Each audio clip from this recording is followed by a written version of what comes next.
So ಏನು actually third I ಮತ್ತು ಇಂಟ್ಯೂಷನ್ಗೂ third ಐಗೂ ಏನು ನಂಟು?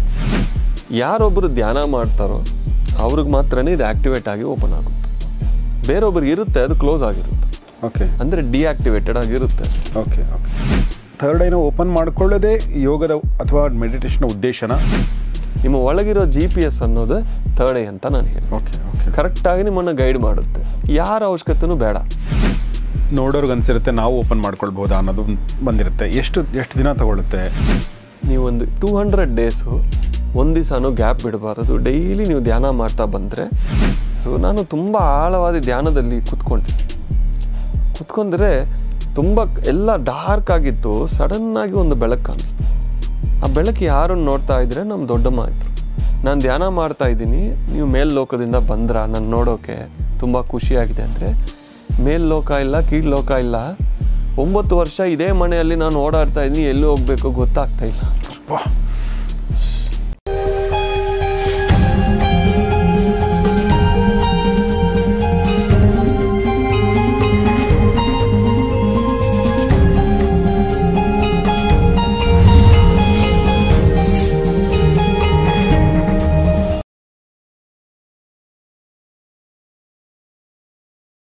ಸ್ನೇಹಿತರೆ ನಮಸ್ಕಾರ. ಗೌರಿ ಶಕ್ಕಿ ಸ್ಟುಡಿಯೋದ ವಿಶೇಷ ಕಾರ್ಯಕ್ರಮ ಮಾನಸ ಸರೋವರ ನಿಮಗೆಲ್ಲ ಆತ್ಮೀಯ ಸ್ವಾಗತ. ನಾನು ಗೌರಿ ಶಕ್ಕಿ. ಮಾನಸ ಸರೋವರ ಕಾರ್ಯಕ್ರಮದಲ್ಲಿ ನಮ್ಮೊಂದಿಗಿದ್ದಾರೆ ಡಾಕ್ಟರ್ ಅಯ್ಯಪ್ಪ ಪಿಂಡಿಯವರು. ಬನ್ನಿ ಅವನ್ನ ಸ್ವಾಗತಿಸೋಣ. ನಮಸ್ಕಾರ sir, welcome to the show. ನಮಸ್ತೆ. ನಮಸ್ತೆ ಸರ್. ಡಾಕ್ಟರ್ ಅಯ್ಯಪ್ಪ ಪಿಂಡಿಯವರು ಕಳೆದ 25 ವರ್ಷಗಳಿಂದ ಮೆಡಿಟೇಷನ್ ಕೋಚಿಂಗ್ನಲ್ಲಿ ನಿರತರಾಗಿದ್ದಾರೆ. ಅವರ ವಿಶೇಷತೆ ಏನಂದರೆ ಅವರು ಪಿರಮಿಡ್ ಮೆಡಿಟೇಷನ್ ಅನ್ನೋ ಒಂದು ಟೆಕ್ನಿಕನ್ನು ಅವರು ಟೀಚ್ ಮಾಡ್ತಾರೆ. ಅವರು ಆನ್ಲೈನ್ ಮತ್ತು ಆಫ್ಲೈನ್ ಎರಡೂ ಥರದ ಸೆಷನ್ಗಳು ಮಾಡ್ತಾರೆ. ಮತ್ತು ಅವರು ಕರ್ನಾಟಕದ ಬಹಳಷ್ಟು ಜಿಲ್ಲೆಗಳಲ್ಲಿ ಹೋಗಿ ನಾದ ಧ್ಯಾನ ಯಜ್ಞವನ್ನು ಮಾಡಿದ್ದಾರೆ ಸುಮಾರು ಜಿಲ್ಲೆಗಳಲ್ಲಿ. ಈಗ ಅವರು ಡಿಸೆಂಬರ್ 21ನೇ ತಾರೀಕಿನಂದು ಶಿವಮೊಗ್ಗದಲ್ಲಿ ಮಾಡ್ತಾ ಇದ್ದಾರೆ. ಅವರ ಯೂಟ್ಯೂಬ್ ಚಾನಲ್ ಲಿಂಕು ಮತ್ತು ಅವ್ರ ಕಾಂಟ್ಯಾಕ್ಟ್ ಡೀಟೇಲ್ಸ್ನ ಡಿಸ್ಕ್ರಿಪ್ಷನ್ ಹಾಕಿರ್ತೀನಿ. ಆಸಕ್ತರು ದಯವಿಟ್ಟು ಅವ್ರನ್ನ ಕಾಂಟ್ಯಾಕ್ಟ್ ಮಾಡಿ, ಕನೆಕ್ಟ್ ಮಾಡಿ ಅಂತ ಕೇಳ್ಕೊಳ್ತೀನಿ. ಬಟ್ ಇವತ್ತಿನ ಈ ಎಪಿಸೋಡ್ನಲ್ಲಿ ನಾನು ಒಂದು ಭಾಳ ಪರ್ಸ್ನಲಿ ನನಗೆ ಇದ್ರ ಬಗ್ಗೆ ಭಾಳ ಇಂಟ್ರೆಸ್ಟ್ ಇದೆ ಮತ್ತು ಕುತೂಹಲ ಇದೆ. ಅದು ಏನಂದರೆ ಥರ್ಡ್ ಐ ಮತ್ತು ಇಂಟ್ಯೂಷನ್. ಈಗ ನಾವು ಥರ್ಡ್ ಐ ಅಂದ ತಕ್ಷಣ ಮೂರನೇ ಕಣ್ಣು ಬಿಟ್ಟ ಅಂದರೆ ಭಸ್ಮ ಆದ ಎದುರಿನವನು ಅನ್ನೋದು ಕತೆ ಓದಿದ್ದೀವಿ. ಯಾರು ಹೇಳಿ ಶಿವ ಮೂರನೇ ಕಣ್ಣನ್ನು ಓಪನ್ ಮಾಡಿದಾಗ ಮನ್ಮಥ ಅಥವಾ ಕಾಮ ಅಥವಾ ಮದನ ಭಸ್ಮ ಆದ ಅನ್ನೋದನ್ನು ನಾವು ಓದಿದ್ದೀವಿ. ಇಂಟ್ಯೂಷನ್ ಅಂತಂದರೆ ಅಂತಸ್ಫೂರ್ತಿ ಅಂತ ಹೇಳ್ಬೋದು, ಅಥವಾ ನಿಮ್ಮ ಒಳಗಡೆ ಒಂದು ಮನದ ಒಂದು ಇಚ್ಛೆ ಅಂತ ಹೇಳ್ಬೋದು. ಅಥವಾ ಇಂಟ್ಯೂಷನ್ ಅಂದರೆ ಬೇರೆ ಯಾರಿಗೂ ಕಾಣದೇ ಇರೋದು, ಅರ್ಥ ಆಗದೇ ಇರೋದು ನಿಮ್ಗೆ ಅರ್ಥ ಆಗೋದು ಇರ್ಬೋದು. ಸೊ ಅದಕ್ಕೆ ಇಂಟ್ಯೂಷನ್ ಅಂತ ಕರೀತಾರೆ. ಸೊ ಈ ಎರಡೂ ವಿಚಾರಗಳ ಬಗ್ಗೆ ನಾನು ಮಾತಾಡೋಕ್ಕೆ ಇಷ್ಟಪಡ್ತೀನಿ ಸರ್. ಮೊದಲನೇದಾಗಿ ಈ ಥರ್ಡ್ ಐ ಅನ್ನೋದು ಫಿಸಿಕಲ್ ಆಗೋಂತೂ ಇಲ್ಲ, ಒಳಗಡೆನೂ ಇಲ್ಲ ನಮ್ಗೆ ಗೊತ್ತು. ಯಾಕಂದರೆ ಈಗ ಆಲ್ರೆಡಿ ಸೈಂಟಿಸ್ಟ್ಗಳು ಅದನ್ನೆಲ್ಲ ನೋಡಿದ್ದಾರೆ. ಸೊ ಏನು ಆ್ಯಕ್ಚುಲಿ ಥರ್ಡ್ ಐ ಮತ್ತು ಇಂಟ್ಯೂಷನ್ಗೂ ಥರ್ಡ್ ಐಗೂ ಏನು ನಂಟು? ಸೊ ಥರ್ಡ್ ಐ ಅಂದರೆ ಜ್ಞಾನ ನೇತ್ರ ಅಂತಾರೆ. Okay okay. ಜ್ಞಾನ ನೇತ್ರ. ಓಕೆ. ಈ ಥರ್ಡ್ ಐ ಅನ್ನೋದು ಈ ಭಾಗದಲ್ಲಿ ಇರುತ್ತೆ. ನಮ್ಮ ಶಿವಂದು ನೋಡಿದ್ವಿ. ಹೌದು. ಈ ಥರ್ಡ್ ಐ ಈ ವರ್ಟಿಕಲ್ ಆಗಿರುತ್ತೆ. ಹೌದು. ಇವೆರಡು ಕಣ್ಣುಗಳು ಹಾರಿಜಾಂಟಲ್, ಅದು ಮಾತ್ರ ವರ್ಟಿಕಲ್ ಆಗಿರುತ್ತೆ. ಹೌದು. ಕೆಲವೊಂದು ಫೋಟೋಸಲ್ಲಿ ನೀವು ನೋಡಿದ್ರೆ ಹಳೆ ಪಿಕ್ಚರ್ಸಲ್ಲಿ ಬೇರೆ ಹಾರಿಜಾಂಟಲ್ ಆಗಿನೂ ಥರ್ಡ್ ಐ ಇರುತ್ತೆ. Okay okay. ಅಂದರೆ ಅದು ಬೇಬಿ ಸೋಲ್ಸ್, ಅಂದರೆ ಆ ಸೋಲ್ಸನ್ನು ಅಷ್ಟು ಎವಾಲ್ವ್ ಆಗಿಲ್ಲ ಅಂತ ಅರ್ಥ.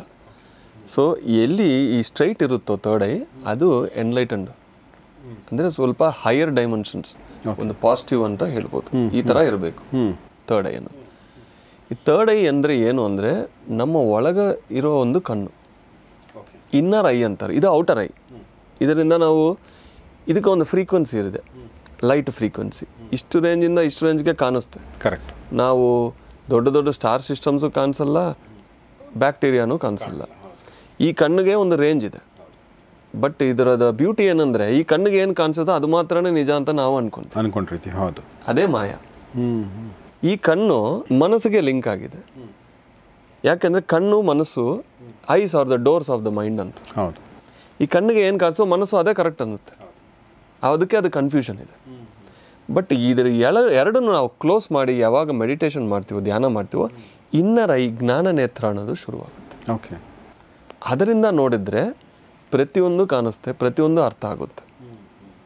ಇದು ಯಾಕೆ ಬೇಕು ಅಂದರೆ ಈ ಜ್ಞಾನ ನೇತ್ರ ಇಲ್ಲ ಅಂದರೆ ಸತ್ಯ ಏನು ನಮಗೆ ಗೊತ್ತಾಗಲ್ಲ. ಓಕೆ. ಬರೀ ಈ ಕಣ್ಣು ನೋಡಿದರೆ ಸತ್ಯ ಅಂತ ಅಂದ್ಕೊಂಡು ನಾವು ಜೀವಿಸ್ತೀವಿ. ಹೌದು. ಯಾರೊಬ್ಬರು ಧ್ಯಾನ ಮಾಡ್ತಾರೋ ಅವ್ರಿಗೆ ಮಾತ್ರನೇ ಇದು ಆ್ಯಕ್ಟಿವೇಟ್ ಆಗಿ ಓಪನ್ ಆಗುತ್ತೆ. ಬೇರೊಬ್ಬರಿಗೆ ಇರುತ್ತೆ, ಅದು ಕ್ಲೋಸ್ ಆಗಿರುತ್ತೆ. ಓಕೆ, ಅಂದರೆ ಡಿಆಕ್ಟಿವೇಟೆಡ್ ಆಗಿರುತ್ತೆ ಅಷ್ಟೇ. Okay okay. ಎಲ್ಲರೂ ಕೂಡ ಈ ಜ್ಞಾನ ನೇತ್ರವನ್ನು ಓಪನ್ ಮಾಡ್ಕೊಳ್ಬೋದು? ಎಲ್ಲರೂ ಮಾಡ್ಕೋಬೋದು. ಓಕೆ, ಯಾರಿಗೂ ಎಕ್ಸೆಪ್ಷನ್ ಇಲ್ಲ ಇದರಲ್ಲಿ, ಪ್ರತಿಯೊಂದರಿಗೂ ಓಪನ್ ಆಗುತ್ತೆ. ಬಟ್ ಇನ್ನೊಂದು ಏನಂದರೆ, ಕೆಲವೊಂದು ಮಿಸ್ಕನ್ಸೆಪ್ಷನ್ಸ್ ಇದೆ, 2-3 ಇದೆ. ನಾನು ಅದು ಕ್ಲಿಯರಾಗಿ ಕ್ಲಾರಿಟಿ ಕೊಡ್ತೀನಿ. ಐ ಅಂದ ತಕ್ಷಣ ವಿಷನ್ ಅಂತ ಅನ್ಕೊಳ್ತೀವಿ. ಯಾಕೆಂದ್ರೆ ಈ ಐ ಅಂದರೆ ವಿಷನ್ ಒಂದೇ ಅಲ್ವಾ? ಹೌದು, ಕಣ್ಣಿಗೆ ನಾವು ದೃಷ್ಟಿ ಅಂತೀವಿ, ನೋಡೋದು. ಬಟ್ ಇದು ಜ್ಞಾನ ನೇತ್ರ ಅನ್ನೋದು ಈ ಇಡೀ ಶರೀರ ಅಲ್ಲ, ಆತ್ಮಗೂ ಸರಿ, ಎಲ್ಲ ಸೆನ್ಸಸ್ನೂ ಇಲ್ಲಿರುತ್ತೆ. ಓಕೆ. ಕೆಲವೊಬ್ಬರು ನೆಕ್ಸ್ಟ್ ಡೇ ಏನಾಗುತ್ತೋ ಗೊತ್ತಾಗ್ಬಿಡುತ್ತೆ, ಕನಸಲ್ಲೋ ಇಲ್ಲ ಅಂದರೆ ಒಂದು ಪ್ಲೇಸ್ಗೆ ಹೋಗ್ತೀವಿ, ಇಲ್ಲಿ ಆಲ್ರೆಡಿ ನಾನು ಬಂದಿದ್ದೀನಿ, ಇವ್ರ ಹತ್ರ ಮಾತಾಡಿದ್ದೀನಿ, ಇದು ಆಲ್ರೆಡಿ ಎಲ್ಲೋ ಆಗಿದೆ, ಆ ಡೌಟ್ ಎಲ್ಲಿ ಬರುತ್ತೆ? ಕ್ಲಾರಿಟೀಸ್ ಇಲ್ಲ. ಬಟ್ ಇದೆಲ್ಲ ಗೊತ್ತು, ನೆಕ್ಸ್ಟ್ ಅವ್ರು ಏನು ಮಾತಾಡ್ಬೋತಾರೋ ಗೊತ್ತು, ನೆಕ್ಸ್ಟ್ ಏನೋ ಆಕ್ಸಿಡೆಂಟ್ ಆಗುತ್ತೆ ಅದು ಗೊತ್ತಾಗುತ್ತೆ, ಕನಸಲ್ಲಿನೂ ನೆಕ್ಸ್ಟ್ ಏನಾಗುತ್ತೆ ಎಲ್ಲ ಗೊತ್ತಾಗುತ್ತೆ. ಇದು ಬರಬೇಕು ಅಂದರೆ ಅದು ಅವ್ರಿಗೆ ಥರ್ಡ್ ಐ ಆ್ಯಕ್ಟಿವೇಟ್ ಇದ್ದರೆ ಮಾತ್ರ ಬರುತ್ತೆ. Okay okay. ಕೆಲವೊಬ್ಬರು ಒಂದು ಡೆಸಿಷನ್ ಮೇಕಿಂಗ್ ಹೋಗ್ತಾ ಇರ್ತಾರೋ, ಏನೋ ಒಳಗಿಂದ ಇದು ಬೇಡ ಅನ್ನಿಸ್ತು, ಲಾಜಿಕ್ ಇರಲ್ಲ. ಕರೆಕ್ಟ್. ಅಲ್ಲಿ ನೋಡಿದ್ರೆ ಎಲ್ಲ ಕರೆಕ್ಟ್ ಇರುತ್ತೆ, ಇದು ಮಾಡಿದ್ರೆ ಚೆನ್ನಾಗಿರುತ್ತೆ, ಎಲ್ಲ ಕನ್ವಿನ್ಸ್ ಆಗಿರ್ತಾರೋ, ಬಟ್ ಯಾಕೋ ಒಳಗಿಂದ ಒಂದು ಸೆನ್ಸು ಇದು ಬೇಡ, ಇವತ್ತು ಬೇಡ ಅಂತ ಬರುತ್ತೆ, ಸ್ಟಾಪ್ ಆಗಿಬಿಡ್ತಾರೆ. ಕೆಲವೊಂದು ಪ್ಲೇಸಸ್ಸಲ್ಲಿ ಲಾಜಿಕ್ಕೇ ಇರಲ್ಲ, ಇದು ಮಾಡಬೇಕು ಅಂತ ಮಾಡಿಬಿಡ್ತಾರೆ, ತುಂಬ ಸಕ್ಸಸ್ಸು ಆಗುತ್ತೆ. ಇದು ಇಂಟ್ಯೂಷನ್ ಅಂತ. ಈ ಇಂಟ್ಯೂಷನ್ ಅನ್ನೋದು ಆತ್ಮದ ವಾಣಿ, ದ ವಾಯ್ಸ್. ಇವಾಗ ನನ್ನ ಬರೋ ವಾಯ್ಸು ಈ ಬಾಡಿಯಿಂದ ಬರ್ತಾ ಇದೆ, ಸೋಲಿಂದ ಬರುತ್ತೆ, ಅದು ಆತ್ಮದ ವಾಣಿ. ಅದು ನಮ್ಮನ್ನು ಗೈಡ್ ಮಾಡೋಕ್ಕೆ ಬರುತ್ತೆ. ಓಕೆ. ಇನ್ನರ್ ಗೈಡೆನ್ಸ್ ಅಂತಾರು ಇಂಟ್ಯೂಷನನ್ನು, ಇನ್ನರ್ ಐ ವಿಷನ್ ಅಂತಾರು ಥರ್ಡ್ ಐಯನ್ನು. ಇದು ನಾವು ನ್ಯಾಚುರಲ್ ಆಗಿ ಡೆವಲಪ್ ಮಾಡ್ಕೋಬೇಕು. ಓಕೆ. ಈಗ ಏನಾಗ್ತಾ ಇದೆ ಅಂದರೆ, ತುಂಬ ಜನ ಥರ್ಡ್ ಐ ಓಪನ್ ಮಾಡ್ತೀನಿ ಅಂತ ಮಾಡಿಬಿಡ್ತಾರೆ, by force, by some other practices ಮಾಡ್ತಾರೆ. ಅದು ಏನಾಗುತ್ತೆ ಅಂದರೆ, ಅದು ಕರೆಕ್ಟಾಗಿ ಒಂದು ನ್ಯಾಚುರಲ್ ಪ್ರಾಸೆಸ್ ಆಗಿ, ಏನೋ ನಿಮಗೂ ಗೊತ್ತು ನನಗೂ ಗೊತ್ತು, ನ್ಯಾಚುರಲ್ ಆಗಿ ಏನಾದರೂ ಬಂದ್ರೂ ಲಾಂಗ್ ಟರ್ಮ್ ಇರುತ್ತೆ. ಹೌದು. ಏನಾದೊಂದು ಶಾರ್ಟ್ ಕಟ್ ಮಾಡಿ ಬೈ ಫೋರ್ಸ್ ಏನಾದ್ರು ಮಾಡಿದ್ರೆ ಕಾನ್ಸಿಕ್ವೆನ್ಸಸ್ ತುಂಬ ನಾವು ಫೇಸ್ ಮಾಡಬೇಕು. ಸೈಡ್ ಎಫೆಕ್ಟ್ಸ್ ತುಂಬ ಇರುತ್ತೆ. ಲಾಸ್ಟ್ ಮಂತು ಒಬ್ಬ ಚಿಕ್ಕ ಹುಡುಗನ ಕರ್ಕೊಂಡು ಒಂದು ತಂದೆ ತಾಯಿ ಬಂದರು ಆಫೀಸ್ಗೆ, ಮೆಡಿಟೇಷನ್ ಸೆಂಟ್ರಿಗೆ ಬಂದು, ಸರ್ ನಮ್ಮ ಮಗಗೆ ಹೆಲ್ಪ್ ಮಾಡಿ ಅಂದರು. ಏನಾಗಿದೆ ಅಂತ ಹೇಳಿದ್ರು. ಅವನು ಥರ್ಡ್ ಐ ಓಪನ್ ಮಾಡಿದ್ವಿ ನಾವು ಅಂತ ಹೇಳಿದ್ರು. ಓಕೆ. ಹೌದಾ, ಏನು ಮಾಡಿದ್ದೀರಿ ಅಂದರೆ, ಎಲ್ಲೋ ಕರ್ಕೊಂಡು ಹೋಗಿದ್ದೀವಿ ಸರ್, ಅವ್ರು ಓಪನ್ ಮಾಡಿದ್ರು ಅಂದರೆ. ಹೌದು, ಆಮೇಲೆ ಏನಾಗಿದೆ ಅಂದರೆ, ಇವನು ಸ್ಕೂಲ್ಗೆ ಹೋಗ್ತಾ ಇಲ್ಲ ಇವಾಗ. ಅವನ ಹತ್ರ ಕೂತ್ಕೊಂಡು ಮಾತಾಡಿದ್ದೀನಿ, ಯಾಕೆ ಹೋಗ್ತಾ ಇಲ್ಲ ಅಂದರೆ, ಇಲ್ಲ ಅಲ್ಲಿ ಹೋಗಿದ ತಕ್ಷಣ ಒಂಥರ ಏನೇನೋ ಕಾಣಿಸ್ತಾ ಇದೆ, ಭಯ ಆಗ್ತಾ ಇದೆ, ಏನೋ ಕಪ್ಪು ಕಾಣಿಸ್ತಾ ಇದೆ, ನಾನು ಸ್ಕೂಲ್ಗೆ ಹೋಗಲ್ಲ ಅಂತ ಹೇಳಿ. ನಾನು ತಂದೆ ತಾಯಿ ಹತ್ರ ಕೇಳಿದ್ದೆ, ಏನಕ್ಕೆ ಅದನ್ನು ಓಪನ್ ಮಾಡಿದ್ರಂದರೆ, ತುಂಬ ಚೆನ್ನಾಗಿ ಓದಬೇಕು, ಏನೇನೋ ತಿಳ್ಸ್ಕೋಬೇಕಂತ ಓಪನ್ ಮಾಡಿಬಿಟ್ಟಿದ್ದೀವಿ ಸರ್, ಇವಾಗ ಅದು ರಿವರ್ಸ್ ಹೊಡಿತಾ ಇದೆ ನಮ್ಗೆ. ನಾನು ಹೇಳಿದ್ದೆ, ಧ್ಯಾನ ಮಾಡಿದರೆ ಒಳಗಿಂದ ನ್ಯಾಚುರಲ್ ಆಗಿ ನಮಗೆ ಯಾವಾಗ ಎಲಿಜಿಬಿಲಿಟಿ ಬರುತ್ತೋ, ಅದು ತಡ್ಕೊಳ್ಳೋ ಶಕ್ತಿ ಬರುತ್ತೋ, ಅದು ಓಪನ್ ಆಗುತ್ತೆ ನ್ಯಾಚುರಲ್ ಆಗಿ. ಅದು ಲಾಂಗ್ ಟರ್ಮ್ ಇರುತ್ತೆ. ಬೈ ಫೋರ್ಸ್ ನೀವು ಓಪನ್ ಮಾಡಿದರೆ ಇದೇ ಥರ ಆಗುತ್ತೆ. ಇವಾಗ ಮನಿ ಮ್ಯಾನೇಜ್ಮೆಂಟ್ ಎಕ್ಸಾಂಪಲ್, ಹಣ ಅಂದರೆ ಏನೂ ಗೊತ್ತಿಲ್ಲ, ಫಿನಾನ್ಸ್ ಅಂದರೆ ಏನೂ ಗೊತ್ತಿಲ್ಲ, 1 ಕೋಟಿ ಒಬ್ಬರು ಕೊಟ್ಟರೆ ಏನಾಗುತ್ತೆ? ಅಷ್ಟೇ, ಮುಗ್ದೋಗುತ್ತೆ. Within few years or few months ಅದು 1 ಕೋಟಿ ಅಲ್ಲ, -2-3 ಕ್ರೋರ್ಸ್ಗೆ ಹೋಗ್ಬಿಡುತ್ತೆ. ಸೊ ಈ ಥರ ತುಂಬ ಫಿನಾನ್ಷಿಯಲ್ ಎಜುಕೇಷನ್ಸ್ ನಾವು ಕೆಲವೊಂದು ಬುಕ್ಸ್ ಓದ್ತಾ ಇದ್ದರೆ ಅದರಲ್ಲಿ ತುಂಬ ಎಕ್ಸಾಂಪಲ್ಸ್ ಇತ್ತು. ಅಂದರೆ ಅರ್ಹತೆ ಯಾವಾಗ ಬರುತ್ತೋ ನ್ಯಾಚುರಲ್ ಆಗಿ ಒಳಗಿಂದ ಓಪನ್ ಹೋಗಬೇಕು. ಅಂದರೆ ಚಕ್ರಗಳು ಅಂತಾರೆ, ಮೂಲಾಧಾರ, ಸ್ವಾಧಿಷ್ಠಾನ, ಮಣಿಪುರಗ, ಅನಾಹತ, ವಿಶುದ್ಧ, ಆಗ್ನೇಯ ಚಕ್ರ ಅಂತಾರೆ. ನಾವು ಧ್ಯಾನ ಮಾಡಿದರೆ ಕೆಳಗಿಂದ ಎನರ್ಜೀಸ್ ಓಪನ್ ಆಗಿ ಕೊನೆಗೆ ಆಗ್ನೇಯ ಚಕ್ರ ಓಪನ್ ಆಗುತ್ತೆ. ಜ್ಞಾನ ನೇತ್ರ ಅಂತಾರೆ. ಅಂದರೆ ಲೈಫಲ್ಲಿ ಪ್ರತಿಯೊಬ್ಬರಿಗೂ ಒಂದೇ ಒಂದು ಪ್ರಶ್ನೆ ಏನಂದರೆ, ಎಸ್ ಆರ್ ನೋ. ಅಲ್ಲೇ ಎಲ್ಲರೂ ಅಲ್ಲಾಡ್ತಾ ಇರ್ತಾರೆ. ಏನೋ ಮನೆ ಮಾಡಬೇಕಾ, ಎಸ್ ಆರ್ ನೋ. ಮದುವೆ ಮಾಡಬೇಕಾ, ಎಸ್ ಆರ್ ನೋ. ಈ ಯೂನಿವರ್ಸಿಟಿ ಜಾಯ್ನ್ ಆಗಬೇಕಾ, ಎಸ್ ಆರ್ ನೋ. ಈ ಬಿಸ್ನೆಸ್ ಮಾಡಬೇಕಾ, ಎಸ್ ಆರ್ ನೋ. ಅದು ಅವ್ರಿಗೆ ಆ ಜ್ಞಾನ ನೇತ್ರ ಅಂದರೆ, ಆ ಬುದ್ಧಿ ಅನ್ನೋದು ಇಲ್ಲ. ಅಂದರೆ ಬುದ್ಧಿ ಅನ್ನೋದು ಆ ಥರ ಬುದ್ಧಿ ಅಲ್ಲ, ಆ ಒಳಗಿರೋ ಆ ಜ್ಞಾನ ನೇತ್ರ ಬುದ್ಧಿ ಅಂತ ಹೇಳ್ತೀವಿ. ಅದು ಬಂದರೆ ಒಳಗಿಂದ ನಿಮ್ಗೆ ಆ ಗೈಡೆನ್ಸ್ ಬಂದರೆ ಲೈಫ್ ಈಸಿ ಆಗುತ್ತೆ. ಓಕೆ. ಅದು ಏನು ಮಾಡುತ್ತೆ ಅಂದರೆ, ನಾವು ಏನಕ್ಕೆ ಹುಟ್ಟಿದ್ದೀವೋ ಆ ಒಂದು ಪರ್ಪಸ್ಗೆ ಅದು ಕರೆಕ್ಟಾಗಿ ಗೈಡೆನ್ಸ್. ಅಂದರೆ ಇವಾಗ GPS ಅನ್ಬೋದು, ಮೊಬೈಲಲ್ಲಿ GPS, ಇಲ್ಲಿಂದ ನಾನು ಒಂದು ಕಡೆ ಹೋಗ್ಬೇಕಂದ್ರೆ GPS ಹಾಕ್ಕೊಳ್ತೀವಿ. ಅದೇ ಥರ ಇಷ್ಟೊಂದು ಆಪ್ಷನ್ಸ್ ಇದೆ, ಇಷ್ಟೊಂದು ಕನ್ಫ್ಯೂಷನ್ಸ್ ಇದೆ, ಇಷ್ಟೊಂದು ಆಪರ್ಚುನಿಟೀಸ್ ಇದೆ, ಇಷ್ಟೊಂದು ಮಾಯದಲ್ಲಿ ನಾನು ಏನು ಮಾಡಬೇಕು, ಎಲ್ಲಿ ಹೋಗಬೇಕು, ಯಾರ ಮಾತು ಕೇಳಬೇಕು, ರಿಸ್ಕ್ ಎಷ್ಟೋ ಇರುತ್ತಲ್ವ. ನಿಮ್ಮ ಒಳಗಿರೋ GPS ಅನ್ನೋದು ಥರ್ಡ್ ಐ ಅಂತ ನಾನು ಹೇಳ್ತೀನಿ. Okay okay. ಕರೆಕ್ಟಾಗಿ ನಿಮ್ಮನ್ನು ಗೈಡ್ ಮಾಡುತ್ತೆ. ಯಾರ ಅವಶ್ಯಕತೆಯೂ ಬೇಡ. ಆ ಸಾಧನೆ ನೀವು ಮಾಡ್ತಾ ಇದ್ದರೆ ಆ ಥರ್ಡ್ ಐ ನಿಮಗೆ ಚೆನ್ನಾಗಿ ಗೈಡ್ ಮಾಡುತ್ತೆ. ಇವಾಗ ನಾನು ಲಾಸ್ಟ್ ಎಪಿಸೋಡಲ್ಲಿ ಹೇಳಿದ್ದೀನಿ, ನಾನು 9 ವರ್ಷ ಹುಡುಗಿ ಕೊನೆಗೆ ಈ ಮೆಡಿಟೇಷನ್ಗೆ ಬಂದ ತಕ್ಷಣ ಒಳಗಿಂದ ಒಂದು ವಾಯ್ಸ್ ಬಂದಿದೆ, ಓಕೆ, ನೀನು ಏನು ಹುಡುಕ್ತಾ ಇದೆಯೋ ಕರೆಕ್ಟ್ ಪ್ಲೇಸ್ಗೆ ಬಂದಿದೆಯಾ ಅಂತ. ಇವಾಗ ನನಗೆ ಯಾರ ಹತ್ರನೂ ಕನ್ಫರ್ಮೇಷನ್ ಬೇಡ ನನಗೆ. ಯಾಕೆಂದರೆ ನಾನು ಸೆಲ್ಫ್ ಎಕ್ಸ್ಪೀರಿಯನ್ಸ್ ಬಂದಿದೆ, ಇದು ರೈಟ್ ಪ್ಲೇಸು, ಇದು ನನಗೆ ಕರೆಕ್ಟ್ ಸೆಟ್ ಆಗಿದೆ ಅಂತ ಗೊತ್ತಾಗಿದೆ. ಈ 22 ವರ್ಷದಲ್ಲಿ 2000 ಬುಕ್ಸ್ ಓದಿದ್ದೀನಿ ಮೆಡಿಟೇಷನ್ ಬಗ್ಗೆ. ನಾನು ಎಷ್ಟೋ ಮೆಥಡ್ಸ್ ಇದೆ, ಬಟ್ ಒಂದೂ ನಾನು ಪ್ರಾಕ್ಟೀಸ್ ಮಾಡಿಲ್ಲ, ಯಾಕೆಂದರೆ ನಾನು ಓನ್ ಎಕ್ಸ್ಪೀರಿಯನ್ಸ್ ಬಂದಿದೆ. ಸೊ ಹಾಗಾಗಿ ಇನ್ನೊಂದು ಎಕ್ಸ್ಪೀರಿಯನ್ಸ್ ಹೇಳೋಕ್ಕೆ ಇಷ್ಟಪಡ್ತಾ ಇದ್ದೀನಿ. ಫಸ್ಟ್ ಡೇ ಮೆಡಿಟೇಷನು ಅಲ್ಲಿ ಹೇಳಿಕೊಟ್ರು, ಮಾಡಿದ್ದೀನಿ. ಎಲ್ಲಿ? ಚೆನ್ನೈಯಲ್ಲಿ February 2 ಈವ್ನಿಂಗ್ 6 o'clock ಅಲ್ಲಿ ಒಂದು ಅರ್ಧ ಗಂಟೆ ಮಾಡಿದ್ದೀನಿ. ಆವಾಗ ಇನ್ನರ್ ವಾಯ್ಸ್ ಬಂತು. ಆವಾಗ ಒಬ್ಬ ಮಾಸ್ಟರ್ ಹೇಳಿದ್ರು, ನೀವು ಮನೆಗೆ ಹೋಗಿ ಒಂದು ರೂಮನ್ನು ಕತ್ತಲು ಮಾಡಿಕೊಂಡು ಅಲ್ಲಿ ಕುತ್ಕೊಂಡು ಮಾಡಿ, ಏನಾದ ಅನುಭವ ಬರ್ಬೋದು ನಿಮಗೆ ಅಂತ. ಸೊ ನನಗೆ ಸ್ಪೆಕ್ಟ್ಸ್ ಇದೆ, ಸೊ ರಿಮೂವ್ ಮಾಡಿಬಿಟ್ಟಿದ್ದೀನಿ. ಕಂಪ್ಲೀಟ್ ಇಡೀ ರೂಮನ್ನು ನಾನು ಡಾರ್ಕ್ ಮಾಡ್ಕೊಂಡಿದ್ದೀನಿ. ಕಣ್ಣು ಓಪನ್ ಮಾಡಿದ್ರೂ ಏನು ಕಾಣಿಸಲ್ಲ, ಅಷ್ಟು ಡಾರ್ಕ್ ಮಾಡ್ಕೊಂಡು. ಓಕೆ.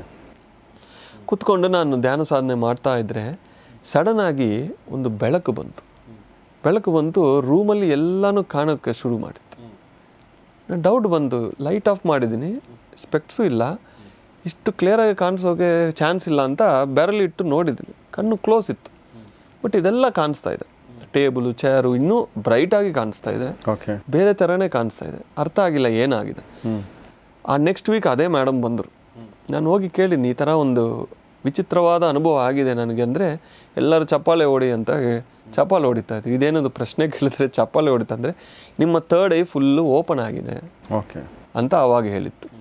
ಆವಾಗಿಂದ ನಾನು ಎಲ್ಲೇ ಹೋಗಿದ್ನು, ಒಬ್ಬರ ಹತ್ರ ಕೂತ್ಕೊಂಡಿದ್ನು ಮೆಡಿಟೇಷನಲ್ಲಿ, ಈ ಥರ್ಡ್ ಐ ಅನ್ನೋದು ಓಪನ್ ಆಗುತ್ತೆ. ಅಲ್ಲಿರೋ ಎನರ್ಜೀಸ್ ನಾನು ಸೆನ್ಸ್ ಮಾಡೋಕ್ಕಾಗುತ್ತೆ. ಇಲ್ಲಿ ಇವ್ರ ಹತ್ರ ನಾನು ಮುಂದುವರಿಸಬೇಕಾ ಬೇಡವ ಗೊತ್ತಾಗ್ಬಿಡುತ್ತೆ. ಓಕೆ. ನನ್ನ ಇನ್ನರ್ ಗೈಡೆನ್ಸಿಂದ ಈ 22 ವರ್ಷನೂ ನನಗೆ ಗೈಡೆನ್ಸು ಬರ್ತಾ ಇದೆ. ಅದಕ್ಕೆ ನನಗೆ ಎಲ್ಲಿನೂ ಕನ್ಫ್ಯೂಷನ್ಸ್ ಇರಲ್ಲ. ಏನೋ ಕನ್ಫ್ಯೂಷನ್ನ ಸ್ಟಾಪ್ ಮಾಡ್ತೀನಿ. ಸಾಧನೆ ಮಾಡಿ ನಾನು ಒಳಗಿಂದ ವಾಯ್ಸ್ ಬಂದರೆ ಪ್ರೊಸೀಡ್ ಮಾಡ್ತೀನಿ. ಹಂಗಾಗಿ ನನಗೊಂದು ಕರೆಕ್ಟ್ ಡೈರೆಕ್ಷನ್ಸ್ ಅನ್ನೋದು ನನಗೆ ಈ ಥರ್ಡ್ ಐ ಮೂಲಕ ನನಗೆ ಸಿಕ್ತು. ಸೊ ಅದು ನ್ಯಾಚುರಲ್ ಆಗಿ ನನಗೆ ಓಪನ್ ಆಯಿತು ಫಸ್ಟ್ ಡೇ. ತುಂಬ ಜನ ಹೇಳ್ತಾರೆ 10 ವರ್ಷ ಮಾಡ್ತಾಯಿದ್ದೀವಿ, 5 ವರ್ಷ ಮಾಡ್ತೀವಿ, ನನಗೇನು ಅನುಭವ ಇಲ್ಲ, ನಿಮ್ಗೆ ಯಾಕೆ ಹೆಂಗೆ ಅದು ಫಸ್ಟ್ ಡೇನೇ ಓಪನ್ ಆಗಿದೆ ಅಂದರೆ, ಇಲ್ಲಿನೂ ನಾವು ಲಾಂಗ್ ಟರ್ಮ್ ನೋಡಬೇಕು. ಹಿಂದಿನ ಜನ್ಮದಲ್ಲಿ ನೀವು ಮಾಡಿದರೆ ಸಾಧನೆ, ಅದರ ಕಂಟಿನ್ಯೂಯೇಷನ್ನೇ ಇವಾಗ. ಸೊ ನಾನು ಹಿಂದಿನ ಜನ್ಮದಲ್ಲಿ ಎಷ್ಟೋ ಧ್ಯಾನ ಸಾಧನೆ ಮಾಡಿದ್ದೀನಿ, ಆವಾಗೇ ಥರ್ಡ್ ಎಲ್ಲ ಓಪನ್ ಆಗಿದೆ. ಇವತ್ತು ಈ ಜನ್ಮದಲ್ಲಿ ಅದು ಕ್ಲೋಸ್ ಆಯಿತು. ಯಾವಾಗ ಮೆಡಿಟೇಷನ್ ಮಾಡಿದ್ನೋ ಡೇ 1 ಅದು ಓಪನ್ ಆಗಿದೆ. Okay okay. ಸೊ ಅದರಿಂದ ನನ್ನ ಲೈಫು ಅದೊಂದು ಇನ್ನರ್ ಕಾಂಪಸ್, ಇನ್ನರ್ GPS ಇಂದ ನಡೀತಾ ಇದೆ. ಈಗ ನೋಡೋರ್ಗೆ ಅನಿಸಿರುತ್ತೆ ನಾವು ಓಪನ್ ಮಾಡ್ಕೊಳ್ಬೋದಾ ಅನ್ನೋದು ಬಂದಿರುತ್ತೆ. ಎಷ್ಟು ದಿನ ತಗೊಳ್ಳುತ್ತೆ, ಜನರಲಾಗಿ ಎಷ್ಟು ವರ್ಷ ತಗೊಳ್ಳುತ್ತೆ ಅನ್ನೋ ಪ್ರಶ್ನೆ ಬಂದಿರುತ್ತೆ ಅಲ್ವಾ? ಸೊ ಅಂದರೆ ಥರ್ಡ್ ಐನ ಓಪನ್ ಮಾಡ್ಕೊಳ್ಳೋದೇ ಯೋಗದ ಅಥವಾ ಮೆಡಿಟೇಷನ್ನ ಉದ್ದೇಶನ ಅನ್ನೋ ಪ್ರಶ್ನೆ ಕೂಡ ಬರುತ್ತೆ ಅಲ್ವಾ? ಸೊ ಅದ್ರ ಬಗ್ಗೆ ಏನು ಹೇಳಕ್ಕೆ ಇಷ್ಟಪಡ್ತೀನಿ? ಸೊ ಥರ್ಡ್ ಐ ಅಂದರೆ ಬರೀ ವಿಷನ್ಸ್ ಮಾತ್ರ ಅಲ್ಲ. ಈಗ ನಾನು ಹೇಳಿದ್ನಿ, ಮುಂದೆ ಏನು ನಡೆಯುತ್ತೋ ಅದನ್ನು ಗೊತ್ತಾಗುತ್ತೆ. ಇನ್ನೊಂದು ನಮ್ಮ ಪಾಸ್ಟ್ ಲೈಫ್ಸೂ ಕೆಲವೊಂದು ಕಾಣಿಸುತ್ತೆ. ಒಬ್ಬ ವ್ಯಕ್ತಿ ಹತ್ರ ನಾವು ಮಾತಾಡ್ತಾ ಇದ್ದರೆ ಇವರು ಹೊಸ ಅನಿಸಲ್ಲ. ಇವ್ರ ಜೊತೆ ಅಂದರೆ ಫಸ್ಟ್ ಡೇನೇ ಅಷ್ಟು ಫ್ರೆಂಡ್ಸ್ ಆಗಿಬಿಡ್ತಾರೋ, ಅಷ್ಟು ಕ್ಲೋಸ್ ಆಗಿಬಿಡ್ತಾರೋ, ಆ ನಂಬಿಕೆ ಎಲ್ಲ ಬರುತ್ತೆ. ಅದು ಥರ್ಡ್ ಐ ಆ್ಯಕ್ಟಿವೇಟ್ ಇದ್ದರೆ ಈಸಿ ಆಗುತ್ತೆ. ಅದು ಏನಕ್ಕೆ ಅಂತ ವಿಷಯ ನಮಗೆ ಗೊತ್ತಾಗುತ್ತೆ.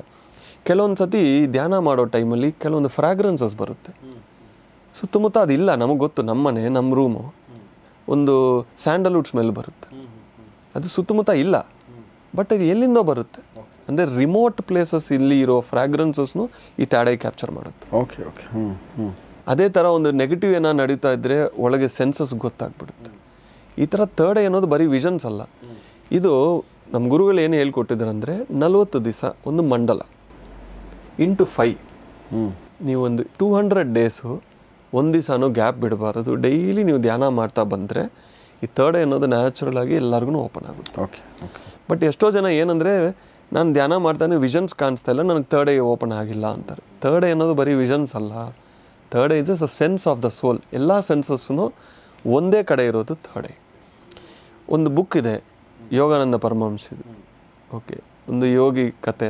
ಅದು ಓದಿದ್ರೆ ಯಾರಿಗೂ ಅರ್ಥ ಆಗಲ್ಲ. ಧ್ಯಾನ ಮಾಡಿ ಓದಿ ನೋಡಿ ಅರ್ಥ ಆಗುತ್ತೆ. ಓಕೆ ಓಕೆ, ಹೌದಾ? ಸ್ವಾಮಿ ರಾಮ ಬುಕ್ ಇದೆ, ಲಿವಿಂಗ್ ವಿತ್ ಹಿಮಾಲಯನ್ ಮಾಸ್ಟರ್ಸ್. ನೀವು ಧ್ಯಾನ ಮಾಡಿ ಅದು ಓದಿ ನಿಮಗೆ ಅರ್ಥ ಆಗುತ್ತೆ. ಯಾಕಂದರೆ ನಿಮ್ಮ ಥರ್ಡ್ ಐ ಆ್ಯಕ್ಟಿವೇಟ್ ಆಗಿದ್ಮೇಲೆ ಅದು ರಿಯಲ್ ಮೀನಿಂಗ್ ಏನೋ ಗೊತ್ತಾಗುತ್ತೆ. Okay okay okay. ಅಂದರೆ ಆ ಬುಕ್, ಪ್ರತಿಯೊಂದು ಬುಕ್ಕೂ ಒಂದು ಪರ್ಸನು, ಪ್ರತಿಯೊಂದು ಒಂದು ಫ್ರೀಕ್ವೆನ್ಸಿ.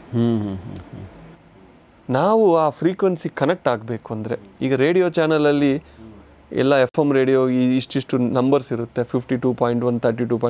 ಕರೆಕ್ಟಾಗಿ ಆ ಫ್ರೀಕ್ವೆನ್ಸಿ ಸೆಟ್ ಮಾಡಿದ್ರೆ ಅದು ವಾಯ್ಸ್ ಹೆಂಗೆ ಕೇಳುತ್ತೋ, ಒಂದು ಬುಕ್ಗೆ ಆರು ಒಂದು ವ್ಯಕ್ತಿಗೆ ಒಂದು ಪ್ರದೇಶಕ್ಕೆ ನಾವು ಕನೆಕ್ಟ್ ಆಗಬೇಕು ಅಂದರೆ ಮೆಡಿಟೇಷನ್ ಮಾಡಿದ್ರೆ ಒಳಗೆ ಆ ಫ್ರೀಕ್ವೆನ್ಸಿ ಕನೆಕ್ಟ್ ಆಗ್ತದೆ. ಎಕ್ಸಾಕ್ಟ್ಲಿ. ದೆನ್ ಅಲ್ಲಿ ಏನಿದೆಯೋ ಅದು ನಮಗೆ ಅರ್ಥ ಆಗೋದು ಸುಲಭವಾಗುತ್ತೆ. ಸೊ ಒಂದು 5 ಮಂಡಲಗಳು ಅಂತಾರೆ. ಆ 5 ಮಂಡಲಗಳು ಡಿಸಿಪ್ಲಿನ್ಡ್ ಆಗಿ ನೀವು ಧ್ಯಾನ ಮಾಡಿದ್ರೆ ನಿಮ್ಮ ಥರ್ಡ್ ಐ ಆ್ಯಕ್ಟಿವೇಟ್ ಆಗುತ್ತೆ ನ್ಯಾಚುರಲ್ ಆಗಿ, which is a very safe method. Yes yes. So third eye ಅಂದರೆ ದಯವಿಟ್ಟು ಕನ್ಫ್ಯೂಸ್ ಮಾಡ್ಕೋಬೇಡಿ, ಅಂದರೆ ಅದು ಫಿಸಿಕಲ್ ಆಗಿ ಅಲ್ಲ ಅದು. ಓಕೆ. ಎರಡನೇದು ಅದು ಸಹಜವಾಗಿ ಓಪನ್ ಆಗುವಂಥದ್ದು. ಮೂರನೇದು ಅದು ನಿಮ್ಮ ಆತ್ಮದ ದೃಷ್ಟಿ ಅಂತ ಹೇಳ್ಬೋದು. ಅಂದರೆ ಅದಕ್ಕೆ ಇನ್ನೊಂದು ಹೇಳಬೇಕು ಅಂದರೆ ಇಂಟ್ಯೂಷನ್ ಅಂತ ಕೂಡ ಅದಕ್ಕೆ ಕರಿಬೋದು ನಾವು, ಅಲ್ವಾ? ಎಸ್. ಥರ್ಡ್ ಐಯಿಂದನೇ ನಿಮ್ಮ ಇಂಟ್ಯೂಷನ್ ಓಪನ್ ಆಗುತ್ತೆ ಬೇಸಿಕಲಿ, ಅಲ್ವಾ? ಸೊ ಇದು ಬಟ್ ಯೋಗದ ಹಲವು ಉದ್ದೇಶಗಳಲ್ಲಿ ಇದು ಒಂದಂತ ಹೇಳ್ತೀರಾ, ಅಥವಾ ಇದು ಒಂಥರ ಬೈ ಪ್ರಾಡಕ್ಟ್ ಯೋಗದ್ದು ಅಂತ, ಪ್ರಾಣಾಯಾಮದ್ದು, ಧ್ಯಾನದ್ದು ಒಂದು ಅಂತ ಹೇಳ್ತೀರಾ, ಅಥವಾ ಮೇನ್ ಉದ್ದೇಶನ ಇದು ಅಂತ ಹೇಳಕ್ಕೆ ಇಷ್ಟಪಡ್ತೀರಾ? ಸರಿ, ಮನಸ್ಸು ಅನ್ನೋದು ಶೂನ್ಯ ಆಗಬೇಕು, ಅವಾಗೇ ಧ್ಯಾನ ಅನ್ನೋದು ಶುರು ಆಗುತ್ತೆ. ಈ ಮನಸ್ಸನ್ನ ಮಾತು ಕೇಳಲ್ಲ. ಏನೇ ನಾವು ಇನ್ಪುಟ್ಸ್ ಕೊಟ್ಟರು ಮನಸ್ಸು ಅಲ್ಲಾಡ್ತಾನೆ ಇರುತ್ತೆ. ಈ ಮನಸ್ಸನ್ನು ಹೊಡಿಬೇಕು ಅಂದರೆ, ಮನಸ್ಸನ್ನು ಶೂನ್ಯ ಆಗಬೇಕಂದ್ರೆ ಥರ್ಡ್ ಐ ಪವರ್ ಇನ್ಕ್ರೀಸ್ ಆಗಬೇಕು. ಓಕೆ. ಸೊ ಧ್ಯಾನದಲ್ಲಿ ಫಸ್ಟು ಎನರ್ಜಿ ರೀಚ್ ಆಗೋದೇ ಥರ್ಡ್ ಐಗೆ. ಇಲ್ಲಿ ಶಕ್ತಿ ಯಾವಾಗ ಜಾಸ್ತಿ ಆಗುತ್ತೋ ಎಲ್ಲ ಸೆನ್ಸಸ್ಸು, ಎಲ್ಲ ಚಕ್ರಗಳಾಗಲಿ, ಎಲ್ಲ ಕರ್ಮಗಳಾಗಲಿ ಆಟೋಮೆಟಿಕ್ ಕಂಟ್ರೋಲ್ಗೆ ಬಂದುಬಿಡುತ್ತೆ. ಸೊ ಧ್ಯಾನ ಶುರು ಆಗೋದೇ ಥರ್ಡ್ ಐಯಿಂದ. ಥರ್ಡ್ ಐ ಅನ್ನೋದು ಡೆಸ್ಟಿನೇಷನ್ ಅಲ್ಲ, ಇಟ್ಸ್ ಎ ಒರಿಜಿನ್ ಪಾಯಿಂಟ್ ಅಂತ ಹೇಳ್ತೀನಿ. Okay okay okay. ಸೊ ಶ್ವಾಸದ ಮೇಲೆ ಗಮನ ಇಟ್ಟರೆ ಫಸ್ಟು ಎನರ್ಜಿ ಹೋಗೋದೇ ಥರ್ಡ್ ಐ, ಅಲ್ಲಿಂದ ಕೆಳಗೆ ಹೋಗುತ್ತೆ, ಮತ್ತೆ ಅಲ್ಲಿಂದ ಮೇಲೆ ಬರುತ್ತೆ. ಸೊ ಇದು ಯಿಂಗ್ ಯಾಂಗ್ ಪ್ರಾಸೆಸ್ ಅಂತಾರೆ. ಸೊ ಆ ಥರ್ಡ್ ಐ ಯಾವಾಗ ನಿಮ್ಮ ಪವರ್ಫುಲ್ ಆಗುತ್ತೋ ಈ ಸ್ಪಿರಿಚುವಲ್ ಜರ್ನಿನೂ ನಿಮಗೆ ಈಸಿ ಆಗುತ್ತೆ. Okay okay. So third eye is a initial point.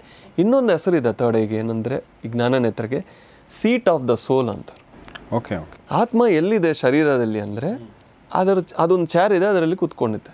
ಆ ಚೇರ್ ಎಲ್ಲಿದೆ, ಸೀಟ್ ಅಂದರೆ ಇಲ್ಲಿದೆ, ಸೀಟ್ ಆಫ್ ದ ಸೋಲ್. ನಾವು ಈ ಸೀಟಲ್ಲಿ ಕೂತ್ಕೊಂಡಿದ್ದೀವಿ. ಆತ್ಮ ಇದು ಒಳಗೆ ಎಲ್ಲಿದೆ ಅಂದರೆ ಸೀಟ್ ಆಫ್ ದ ಸೋಲ್ ಇಲ್ಲಿದೆ. So that is where the soul sits. So ನಿಮಗೆ ಈ ಥರ ಥರ್ಡ್ ಐ ಓಪನ್ ಆಗಿರುವಂಥ ಗುರುಗಳಾಗಲಿ ಅಥವಾ ಸಹವರ್ತಿಗಳು ಆಗಲಿ ಅಥವಾ ಶಿಷ್ಯರಾಗಲಿ ಸಿಕ್ಕಿರೋದು ಅನುಭವ, ಅವ್ರ ಅನುಭವ ಹೇಗೆ, ಏನು ಬದಲಾಗುತ್ತೆ, ಅಥವಾ ಏನು ಬದಲಾಯಿತು ಅಥವಾ ಏನು ಬದಲಾಗುತ್ತೆ, ಅದನ್ನ ಹೇಳ್ಬೋದಾ? ಇಲ್ಲ, ನಮ್ಮ ಸೊಸೈಟಿಯಲ್ಲಿ ತುಂಬ ಜನ ಇದ್ದಾರೆ. ನನಗೆ ಪರ್ಸ್ನಲ್ ಆಗಿ ಒಂದು more than 100 people third I masters touch ಇದ್ದಾರೆ. ಅಂದರೆ ಕನ್ಫರ್ಮೇಷನ್ಸ್ ತುಂಬ ಸಿಗ್ತಾ ಇರುತ್ತೆ ನನಗೆ. ಅವ್ರಿಗೆ ಇವಾಗ ನಾನು ಇಲ್ಲಿದ್ದೀನಿ, ಒಂದು ಸೆಷನ್ ಕೊಡೋಕ್ಕೆ ಹೋಗ್ತೀನಿ. ಆ ಸೆಷನ್ ನಾನು ಏನು ಮಾತಾಡ್ತೀನೋ ಅನ್ನೋದು ಮುಂಚೆನೇ ಅವ್ರಿಗೆ ಗೊತ್ತಾಗ್ಬಿಡುತ್ತೆ. ಆ ಸೆಷನಲ್ಲಿ ನಾನು ಏನು ಹೇಳ್ತೀನೋ ಅನ್ನೋದು ಮುಂದೆನೇ ಅವ್ರಿಗೆ ಗೊತ್ತಾಗ್ಬಿಡುತ್ತೆ. ಓಕೆ. ಅವರು ಸೆಷನ್ ಆದಮೇಲೆ ಹೇಳಿದ್ರು, ನೀವು ಇವಾಗ ಈ ಟಾಪಿಕ್ ಮಾತಾಡ್ತೀನಿ ನಮ್ಗೆ ಗೊತ್ತು ಸರ್. ಹೆಂಗೆ ಗೊತ್ತಾಗಿದೆ ಅಂದರೆ, ನಾವೊಂದು ಮಾತಾಡಬೇಕಂದ್ರೆ ಅದು ಮೇಲೆ ಇರಬೇಕು, ಅದು ಡೌನ್ಲೋಡ್ ಆಗಿ ಮಾತಾಡ್ತೀವಿ, ಅದು ಮುಂದೆನೇ ನೋಡ್ಬಿಡ್ತಾರೆ ಥರ್ಡ್ ಐಯಿಂದ. Okay okay. ಸೊ ಇದೇ ಥರ ತುಂಬ ಅನುಭವಗಳಿದೆ, ಥರ್ಡ್ ಐ ರಿಲೇಟೆಡ್ ಆಗಿ ತುಂಬ ಅನುಭವಗಳಿದೆ. ನನ್ನ ದೊಡ್ಡಮ್ಮ ಅದು ಒಂದು ಎಕ್ಸ್ಪೀರಿಯನ್ಸ್ ಹೇಳೋದು ನಾನು ಇಷ್ಟಪಡ್ತೀನಿ, ಯಾಕಂದರೆ ಈ ಎಕ್ಸ್ಪೀರಿಯನ್ಸಲ್ಲಿ ಕಲಿಯೋದು ತುಂಬ ಇದೆ. ಓಕೆ. ಫಸ್ಟ್ ಎಕ್ಸ್ಪೀರಿಯನ್ಸ್ ನನಗೆ ಬಂದಿರೋದು ಕತ್ತಲ್ ರೂಮಲ್ಲಿ ಎಲ್ಲ ಕಾಣಿಸ್ತು. ಎರಡನೇ ಎಕ್ಸ್ಪೀರಿಯನ್ಸು, ನಾನು ತುಂಬ ಆಳವಾದ ಧ್ಯಾನದಲ್ಲಿ ಕೂತ್ಕೊಂಡ್ರೆ ತುಂಬ ಎಲ್ಲ ಡಾರ್ಕ್ ಆಗಿತ್ತು. ಸಡನ್ನಾಗಿ ಒಂದು ಬೆಳಕು ಕಾಣಿಸ್ತು. ಆ ಬೆಳಕು ಯಾರನ್ನು ನೋಡ್ತಾ ಇದ್ರೆ ನಮ್ಮ ದೊಡ್ಡಮ್ಮ ಆಯಿತು. ಓಕೆ. ಆ ದೊಡ್ಡಮ್ಮ ಹಂಗೆ ಅವರು ಸ್ಯಾರಿ ಹಾಕ್ಕೊಂಡಿದ್ರು. ಅಂದರೆ ಅವರು ತೀರೋಗಿ ಅವಾಗೆ ಸುಮಾರು ವರ್ಷ ಆಯಿತು. 2098 ತೀರೋಗಿತ್ತು, 95 ಮೋಸ್ಟ್ಲಿ 95. ನಾನು 9 ಇಯರ್ಸ್ ಆದಮೇಲೆ ಮೆಡಿಟೇಷನಲ್ಲಿ ಕೂತ್ಕೊಂಡಿದ್ರೆ ಅವರು ಆತ್ಮರೂಪ ಬಂದಿತ್ತು. ನನ್ನ ಫಸ್ಟ್ ಎಕ್ಸ್ಪೀರಿಯೆನ್ಸು. ಬುಕ್ಸಲ್ಲಿ ಓದಿರೋದು ಓಕೆ, ಬಟ್ ಏನೋ ಒಂದು ಸೆಕೆಂಡ್ ಬಂದು ಹೋಗಿಲ್ಲ, ಒಂದು ಆಲ್ಮೋಸ್ಟ್ ಒಂದು 15-20 minutes continuation experience. Okay. So ಅವರು ಒಂದು ಬೆಳಕು ಥರ ಬಂದರು, ಬಟ್ ರೂಪ ಎಲ್ಲ ಇದೆ, ಸ್ಯಾರಿ ಎಲ್ಲ ಇದೆ. ನಾನು ಮನಸ್ಸಿಂದ ಮಾತಾಡೋಕ್ಕೂ ಶುರು ಮಾಡಿದೆ. ಟೆಲಿಪತಿ ಅಂತಾರೆ. ಇವಾಗ ನಾವು ಮಾತಾಡೋದಂದರೆ ವಾಕುಗಳಿಂದ ಅಲ್ವ, ಒಂದು ಆತ್ಮ ಜೊತೆ ಮೈಂಡಿಂದ ಥಾಟ್ಸ್ ರೀಡ್ ಆಗುತ್ತೆ. ಜಸ್ಟು ನೋಡ್ತಾ ಇರ್ತೀವಿ, ಮಾತಾಡ್ತಾ ಇರ್ತೀವಿ. ಸೊ ಅವ್ರ ಜೊತೆ ನಾನು ಕಮ್ಯುನಿಕೇಟ್ ಮಾಡೋದು ಶುರು ಮಾಡಿದ್ದೀನಿ. ಕೇಳಿದೆ, ನಾನು ಧ್ಯಾನ ಮಾಡ್ತಾ ಇದ್ದೀನಿ, ನೀವು ಮೇಲ್ಲೋಕದಿಂದ ಬಂದ್ರಾ ನಾನು ನೋಡೋಕ್ಕೆ, ತುಂಬ ಖುಷಿಯಾಗಿದೆ ಅಂದರೆ, ಮೇಲ್ಲೋಕ ಇಲ್ಲ, ಕೀಳ್ಲೋಕ ಇಲ್ಲ, 9 ವರ್ಷ ಇದೇ ಮನೆಯಲ್ಲಿ ನಾನು ಓಡಾಡ್ತಾ ಇದ್ದೀನಿ, ಎಲ್ಲಿ ಹೋಗಬೇಕು ಗೊತ್ತಾಗ್ತಾ ಇಲ್ಲ. ಇದು ನನಗೆ ಟೋಟಲಿ ಮೈಂಡ್ ಬ್ಲ್ಯಾಂಕ್ ಆಗಿದೆ. ಯಾಕೆಂದರೆ ನಾನು ಎಕ್ಸ್ಪೆಕ್ಟೇ ಮಾಡಿಲ್ಲ. ಇದು ನನ್ನ ಮೈಂಡಿಂದ ಬಂದಿರೋ ಕತೆಗಳಲ್ಲ. ಯಾಕೆಂದರೆ ಮೈಂಡಿಂದ ಒಂದು ಕ್ರಿಯೇಟ್ ಆಗಿರೋದಲ್ಲ. ಯಾಕೆಂದರೆ ಕಾಣಿಸ್ತಾ ಇದ್ದಾರೋ ಅವ್ರು ಈ ಥರ ಹೇಳಿದ್ರೆ ಶಾಕ್ ಆಗಿದ್ದೀನಿ ನಾನು. ಏನು 9 ವರ್ಷ ಇಲ್ಲೇ ಹುಡುಕ್ತಾ ಇದ್ದೀರಾ ಅಂದರೆ, ಎಲ್ಲಿ ಹೋಗಿದ್ರೂ ಕತ್ತಲೆ ಇದೆ, ಎಲ್ಲಿನೂ ಬೆಳಕು ಕಾಣಿಸ್ತಾ ಇಲ್ಲ.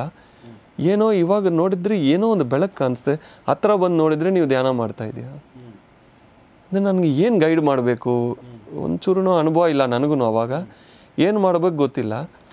ನಾನು ಮತ್ತೆ ಕೇಳಿದ್ದೀನಿ ನನಗೆ, ಮತ್ತು ನೀವು ತೀರೋಗಿದ ತಕ್ಷಣ ಇಲ್ಲಿ 1 ಲಕ್ಷ ರೂಪಾಯಿ ಖರ್ಚೆಲ್ಲ ಮಾಡಿ, ಏನೇನೋ ತಿಥಿಗಳೆಲ್ಲ ಮಾಡಿ, ಪೂಜೆಗಳೆಲ್ಲ ಮಾಡಿ, ಹೋಮಗಳೆಲ್ಲ ಮಾಡಿದ್ವಿ ಅಂದರೆ ಅದು ಏನು ನನಗೆ ಹೆಲ್ಪ್ ಆಗಿಲ್ಲ ಅಂತ. ಓಕೆ. ಆವಾಗ ನನಗೆ ಮೈಂಡ್ ಬ್ಲ್ಯಾಂಕ್ ಆಗಿದೆ. ಇಷ್ಟೆಲ್ಲ ಮಾಡಿದ್ವಿ ಅಂದ್ಲ, ಏನು ಹೆಲ್ಪ್ ಆಗಿಲ್ಲ ಅಂತ. ಎಷ್ಟೋ ಭಜನೆಗಳೆಲ್ಲ ಮಾಡಿದ್ವಿ ಅಂದರೆ ಯಾವುದೂ ನನಗೆ ದಾರಿ ತೋರಿಸಿಲ್ಲ ಮೇಲೆ ಹೋಗೋಕ್ಕೆ ಅಂತ. ಓಕೆ. ಆವಾಗ ನನಗೆ ಕನ್ಫ್ಯೂಷನ್ ಬಂತು. ಸರಿ, ಇವಾಗ ನಾನು ನೋಡೋದು ಆತ್ಮ ಅಲ್ವಾ, ಮತ್ತು ಇದು ಶರೀರ ಕಾಣಿಸ್ತಾ ಇದೆ, ಸ್ಯಾರಿ ಕಾಣಿಸ್ತಾ ಇದೆ, ಅವ್ರು ಕುಂಕುಮ ಇಟ್ಕೊಂಡಿದ್ದು ಅದೆಲ್ಲ ಕಾಣಿಸ್ತಾ ಇದೆ. ಇದು ಎಲ್ಲಿಂದ ಬಂದಿದೆ ಅಂದರೆ ಆ ಮನಸ್ಸು ಇನ್ನೂ ಅಲ್ಲೇ ಇದೆ. ಶರೀರ ತೀರೋಗಿದೆ, ಬಟ್ ಮನಸ್ಸು ಕ್ಯಾರಿ ಆಗುತ್ತೆ ಅನ್ನೋದು ಆವಾಗ ನನಗೆ ಕ್ಲಾರಿಟಿ ಬಂದು. ಇವಾಗ ನಮ್ಮ ಮಲಗಿದ್ರೆ ಕನಸುಗಳಲ್ಲಿ ನಾವು ನೋಡ್ಕೊಳ್ತೀವಿ. ಶರೀರ ಇಲ್ಲೇ ಇದೆ, ಬಟ್ ಕನಸುಗಳಲ್ಲಿ ನಮ್ಮ ಪಿಕ್ಚರಲ್ಲಿ ಕಾಣಿಸ್ತಾ ಇದೆ ಅಲ್ವಾ. ಸೊ ಅವರು ಶರೀರ ಬಿಟ್ಟರು ಆತ್ಮ ಜೊತೆ ಆ ಮನಸ್ಸು ಇನ್ನೂ ಇದೆ ಅನ್ನೋದು ಅವಾಗ ಗೊತ್ತಾಗ್ತದೆ. ಓಕೆ. ಆವಾಗ ಏನು ಮಾಡಬೇಕು ಗೊತ್ತಿಲ್ಲ. ನಾನು ಅವಾಗ ಅವ್ರಿಗೆ ಹೇಳಿದ್ನಿ, ಹಂಗೆ ಕಣ್ಣು ಮುಚ್ಕೊಳ್ಳಿ, ಶ್ವಾಸದ ಮೇಲೆ ಗಮನ ಇಡಿ ಅಂತ. ನನಗೆ ಗೊತ್ತಿಲ್ಲ ಅಲ್ಲಿ ಬ್ರೆತ್ ಇದೆಯೋ ಇಲ್ವೋ, ಬಟ್ ನನಗೆ ಗೊತ್ತಿರೋದು ಒಂದೇ ಮೆಥಡ್. ಹೇಳಿದ ತಕ್ಷಣ ಆ ಪಿಕ್ಚರ್ ಅನ್ನೋದು ಡಿಸಾಲ್ವ್ ಆಗಿದೆ. ಡಿಸಾಲ್ವ್ ಆಗಿ ಒಂದು ಕಾಂತಿ ರೂಪದಲ್ಲಿ ಅವರು ಮೇಲೆ ಹೋಗ್ಬಿಟ್ರು. ಇದು ಈ ಅನುಭವ ಆಗಿದೆ. ಬೆಳಗ್ಗೆ ಎದ್ದಿದ ತಕ್ಷಣ ನಮ್ಮ ಸಿಸ್ಟರ್ ಫೋನ್ ಮಾಡಿದ್ರು. ಅವರು ಒಳ್ಳೆ ಥರ್ಡ್ ಐ ಮಾಸ್ಟರ್ ಅವರು. ನನಗೆ ನೈಟ್ ಒಂದು ಕನಸು ಬಿತ್ತು ಅಂದರು. ಏನಾಯ್ತಕ್ಕ ಹೇಳಿ ಅಂದರೆ, ದೊಡ್ಡಮ್ಮ ಬಂದರು ಕನಸಲ್ಲಿ ಅಂತ. ಹೌದಾ, ಏನು ಹೇಳಿದ್ರು? ನಾನು ಹೇಳಿಲ್ಲ ನನ್ನ ಎಕ್ಸ್ಪೀರಿಯನ್ಸ್. ಯಾಕೆಂದರೆ ಅವ್ರು ಹೇಳಿ ಫಸ್ಟು ನಮಗೊಂದು ಕನ್ಫರ್ಮೇಷನ್ ಸಿಕ್ತಂದರೆ, ನಾನು ಭೂಮಿಯಿಂದ ಹೋಗ್ತಾ ಇದ್ದೀನಿ, ಹೋಗೋಕೆ ಮುಂಚೆ ನಿಮ್ಮನ್ನು ನೋಡೋಕೆ ಬಂದಿದ್ದೀನಿ ಅಂತ ಬಂದು ನನ್ನ ನೋಡಿ ನನ್ನ ಬ್ಲೆಸ್ ಮಾಡಿ ಹೋಗಿದ್ರು ಅಂತ ಹೇಳಿ ಒಂದು ಕನ್ಫರ್ಮೇಷನ್ ಸಿಕ್ತು. ಓಕೆ, ಈ ಥರ ಒಂದು ಅನುಭವ ಬಂದರೆ ನಾನು ಫಸ್ಟು ನೋಡ್ತೀನಿ. ನಮ್ಮ ನೆಟ್ವರ್ಕಲ್ಲಿ ಯಾರಾದ್ರು ಫೋನ್ ಮಾಡೋ ಮೆಸೇಜಲ್ಲಿ ಹೇಳ್ತಾರಲ್ಲ, ಈ ಥರ ಸಾವಿರಾರು ಅನುಭವಗಳಿದೆ ನನಗೆ. ಅಂದರೆ ನಾನು ಹೇಳಲ್ಲ, ಬಟ್ ಅವರೇ ಹೇಳ್ತಾರೆ. 2004 ಮೊಬೈಲ್ ಫೋನ್ಸ್ ಎಲ್ಲಿದೆ, ಎಲ್ಲ ಲ್ಯಾಂಡ್ಲೈನೇ. ನಮ್ಮ ಅತ್ತ ಮಗಳು ಒಬ್ಬಳು ಇದ್ದಾಳು, ಅವರು ಒಂದು ವಿಲೇಜಲ್ಲಿತ್ತು. ಅವಳು ಅಲ್ಲಿಂದ ಫೋನ್ ಮಾಡಿ ತುಂಬ ವಿಷಯಗಳು ನನಗೆ ಹೇಳ್ತಾಯಿದ್ರು. ಯಾರೋ ನಿಮಗೆ ಫೋನ್ ಮಾಡಿದ್ರು ಒಬ್ಬರು, ಅವರು ಏನೋ ಪಿರಮಿಡ್ ಕಟ್ಟಬೇಕಂತ ಕೇಳ್ತಾಯಿದ್ರು, ಕರೆಕ್ಟಾ ಅಂದರೆ ಹೌದು ಅಂತ. ಅವ್ರಿಗೆ ಹೇಳಿ ಈ ಟೈಮಲ್ಲಿ ಸ್ಟಾರ್ಟ್ ಮಾಡಬೇಕು ಇದು ಅಂತ ಅವ್ರು ಅಲ್ಲಿಂದ ಗೈಡ್ ಮಾಡ್ತಾಯಿದ್ರು. ನಾನು ಹೇಳಿದ್ನಿ, ಅವ್ರು ನನಗೆ ಫೋನ್ ಮಾಡಿರೋದು ನನಗೊಬ್ಬನಿಗೆ ಗೊತ್ತು, ನಿಮ್ಗೆ ಹೆಂಗೆ ಗೊತ್ತಾಗಿದ್ದು ನಾನು ಮೆಡಿಟೇಷನಲ್ಲಿ ಬಂತು ನಿಮಗೆ ಇದು ಹೇಳಬೇಕು ಅಂತ. ಸರ್, ಇದು ಅರ್ಥ ಆಗಲಿಲ್ಲ ನನಗೆ. ನಮಗೆ ಕುಡ್ಲಿಗಿಯಲ್ಲಿ ಒಬ್ಬರಿದ್ದರು, ಅವರು ಒಂದು ಪಿರಮಿಡ್ ಕಟ್ತಾಯಿದ್ರು. ಆ ಪಿರಮಿಡ್ ಕಟ್ತಾ ವಿಷಯ ನನಗೆ ಗೊತ್ತು. ಓಕೆ, ಬಳ್ಳಾರಿ ಹತ್ರ ಕುಡ್ಲಿಗಿ ಪ್ಲೇಸಲ್ಲಿ. ನಮ್ಮ ಅತ್ತೆ ಮಗಳು US ಅಲ್ಲಿತ್ತು. ಅಲ್ಲಿಂದ ಫೋನ್ ಮಾಡಿದ್ರು ನಾವು. ಫೋನ್ ಮಾಡಿ, ನಿಮ್ಗೆ ಯಾರೋ ಫೋನ್ ಮಾಡಿದ್ರು, ಒಂದು ಪಿರಮಿಡ್ ಕಟ್ತಾ ಇದ್ದಾರೋ, ಅವ್ರಿಗೆ ಹೇಳಿ ಇದೆಲ್ಲ ಮಾಡಬೇಕು ಅದೆಲ್ಲ ಮಾಡಬಾರ್ದು ಅಂತ ಗೈಡೆನ್ಸು ನಮಗೆ ಕೊಟ್ಟರು. ಅಂದರೆ ಅವ್ರಿಗೆ ಕನೆಕ್ಷನೇ ಇಲ್ಲ. ಓಕೆ, ನನಗೆ ಮಾತ್ರ ಗೊತ್ತು ಇಬ್ಬರು, ಅವ್ರಿಗೂ ಕನೆಕ್ಷನ್ ಇಲ್ಲ. ಇಂಪಾಸಿಬಲ್. ಯಾಕೆಂದರೆ ಇದು ಬೇರೊಬ್ಬರು ಅಲ್ಲ, ನಮ್ಮ ಮಾಮ ಮಗಳು, ಮಾಮನ ಮಗಳು. ನನಗೆ ಗೊತ್ತು ಅವ್ರ ಬಗ್ಗೆ, ಅವ್ರಿಗೆ ಬೇರೆ ಪ್ರಪಂಚದಲ್ಲಿ ಕಾಂಟ್ಯಾಕ್ಟ್ ಇಲ್ಲ. ಬಟ್ ಇವ್ರಿಗೆ ನಾನು ಏನು ಹೇಳಬೇಕು ಅನ್ನೋ ಇನ್ಫಾರ್ಮೇಷನ್ ಇವ್ರ ಮೂಲಕ ಬರುತ್ತೆ. ಇದು ಹೆಂಗೆ ಬಂತು ಇವಳಿಗೆ? ಹೆಂಗೆ ಬಂತು? Third I. ಸೊ ಅವ್ರಿಗೆ ನೀವು ಏನು ಹೇಳಬೇಕು ಅನ್ನೋದನ್ನು ಅವ್ರಿಗೆ ಬಂದಿದೆ. ಗೈಡೆನ್ಸು ಅವ್ರಿಗೆ ನನ್ನ ಮೂಲಕ ಇವ್ರು ಕೊಡ್ತಾ ಇದ್ದಾರೆ. It is because of the third I. So ಈ ಥರ್ಡ್ ಐಯಿಂದ ಎಷ್ಟೋ ಪ್ಲೇಸಸ್ಗೆ ನಾನು ಹೋಗ್ತೀನಿ, ಇದು ಆಗಲ್ಲ ಇದು ಆಗುತ್ತೆ ಅನ್ನೋದು ಗೊತ್ತಾಗ್ಬಿಡುತ್ತೆ. ಸುಮಾರು ಜನ ಬರ್ತಾರೆ, ಕೌನ್ಸಿಲಿಂಗ್ಸ್ ಟೈಮ್ಸಲ್ಲಿ ಬರ್ತಾ ಇರ್ತಾರೆ, ಮುಂದೆ ನಾವು ಇದು ಮಾಡಬೇಕಾ ಮಾಡಬಾರ್ದು ಅನ್ನೋದು. ಒಂದೊಂದು ಸತಿ ಆ ಗೈಡೆನ್ಸ್ ಅವ್ರಿಗೆ ಆಟೋಮೆಟಿಕ್ಕಾಗಿ ಬರುತ್ತೆ. ಯಾರೊಬ್ಬರು ಧ್ಯಾನ ಮಾಡ್ತಾರೋ ಅವ್ರಿಗೆ ಆಟೋಮೆಟಿಕ್ ಇನ್ನರ್ ಗೈಡೆನ್ಸ್ ಬರ್ತಾ ಇರುತ್ತೆ. ಆ ಸೋಲ್ ಜರ್ನಿ ಅನ್ನೋದು ಕರೆಕ್ಟಾಗಿ ಹೋಗಬೇಕು ಅಂದರೆ ಆ ಇನ್ನರ್ ಗೈಡೆನ್ಸ್ ಥರ್ಡ್ ಐ ಇದ್ದರೆ ಈಸಿಯಾಗಿ ಹೋಗುತ್ತೆ. ಇಲ್ಲ ಅಂದರೆ ನಾವು ಬೇರೆ ಬೇರೆ ದಾರಿಗಳು ತಗೊಂಡು ತುಂಬ ಸಮಯ ವೇಸ್ಟ್ ಆಗುತ್ತೆ.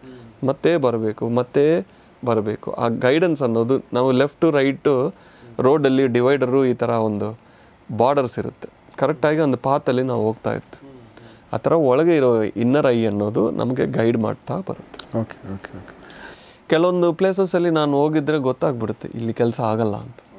ಅಲ್ಲಿ ನಾನು ಟೈಮ್ ವೇಸ್ಟ್ ಮಾಡಲ್ಲ, ಓಕೆ ಸರ್ ಥ್ಯಾಂಕ್ ಯು ಅಂತ ಹೋಗ್ಬಿಡ್ತೀನಿ. ಆಮೇಲೆ ಅವರೇ ಹೇಳ್ತಾರೆ ನಾನೇ ಹೇಳ್ಬೇಕಂತ ಅಂದ್ಕೊಂಡು ನಿಮಗೆ ಗೊತ್ತಾಗಿದೆ ಸರ್. ಇಲ್ಲಾಂದರೆ ನಾವು ಏನೋ ಒಂದು ಎಕ್ಸ್ಪೆಕ್ಟೇಷನ್ ಇಟ್ಕೊಳ್ತೀವಿ, ತುಂಬ ಸಮಯ ವೇಸ್ಟ್ ಆಗುತ್ತೆ. ಈಗ ಎಷ್ಟೋ ಜನ ಹಣ ಕೊಡ್ತಾರೋ ಮತ್ತು ಅದು ಬರಲ್ಲ. ಇದು ತುಂಬ ಕೇಸಸ್ ಬರ್ತಾನೆ ಇರುತ್ತೆ, ಜಮೀನು ಕೇಸ್ಗಳು ಇದು ಅದು ತುಂಬ ಬರುತ್ತೆ. ಬಟ್ ಏನಂದರೆ ಇನ್ನರ್ ಗೈಡೆನ್ಸ್ ಅವ್ರಿಗಿದ್ರೆ ಏನು ಮಾಡಬೇಕು ಮಾಡಬಾರ್ದು, ಏನು ಮಾಡಿದ್ರೆ ಆಗುತ್ತೆ, ಏನು ಮಾಡಿದ್ರೆ ವೇಸ್ಟ್ ಆಗುತ್ತೆ ಅನ್ನೋದು ಗೈಡೆನ್ಸ್ ಬರುತ್ತೋ ಈಸಿ ಆಗುತ್ತೆ ಅವ್ರ life journey. Okay okay sir. ಈಗ ಒಂದು ನನಗೆ ಡೌಟ್ ಬಂತು, ಏನಂದರೆ ಈಗ ನೀವು ಹೇಳ್ತಿರ್ಬೇಕಾದ್ರೆ ಮುಂದೆ ಈಗ ತುಂಬ ಜನ ನಿಮಗೆ ಬಂದು ಕೇಳೋ ಸಾಧ್ಯತೆ ಇದೆ. ಸರ್ ನಾವು ಹಿಂಗೆ ಮಾಡ್ಬೇಕು ಅಂದ್ಕೊಂಡಿದ್ದೀವಿ, ಓಕೆ ಇದು ಆಗುತ್ತಾ ಇಲ್ಲ, ಇದು ಜ್ಯೋತಿಷ ಥರ ಆಗಿಬಿಡುತ್ತೆ, ಫಲ ಜ್ಯೋತಿಷ ಥರ.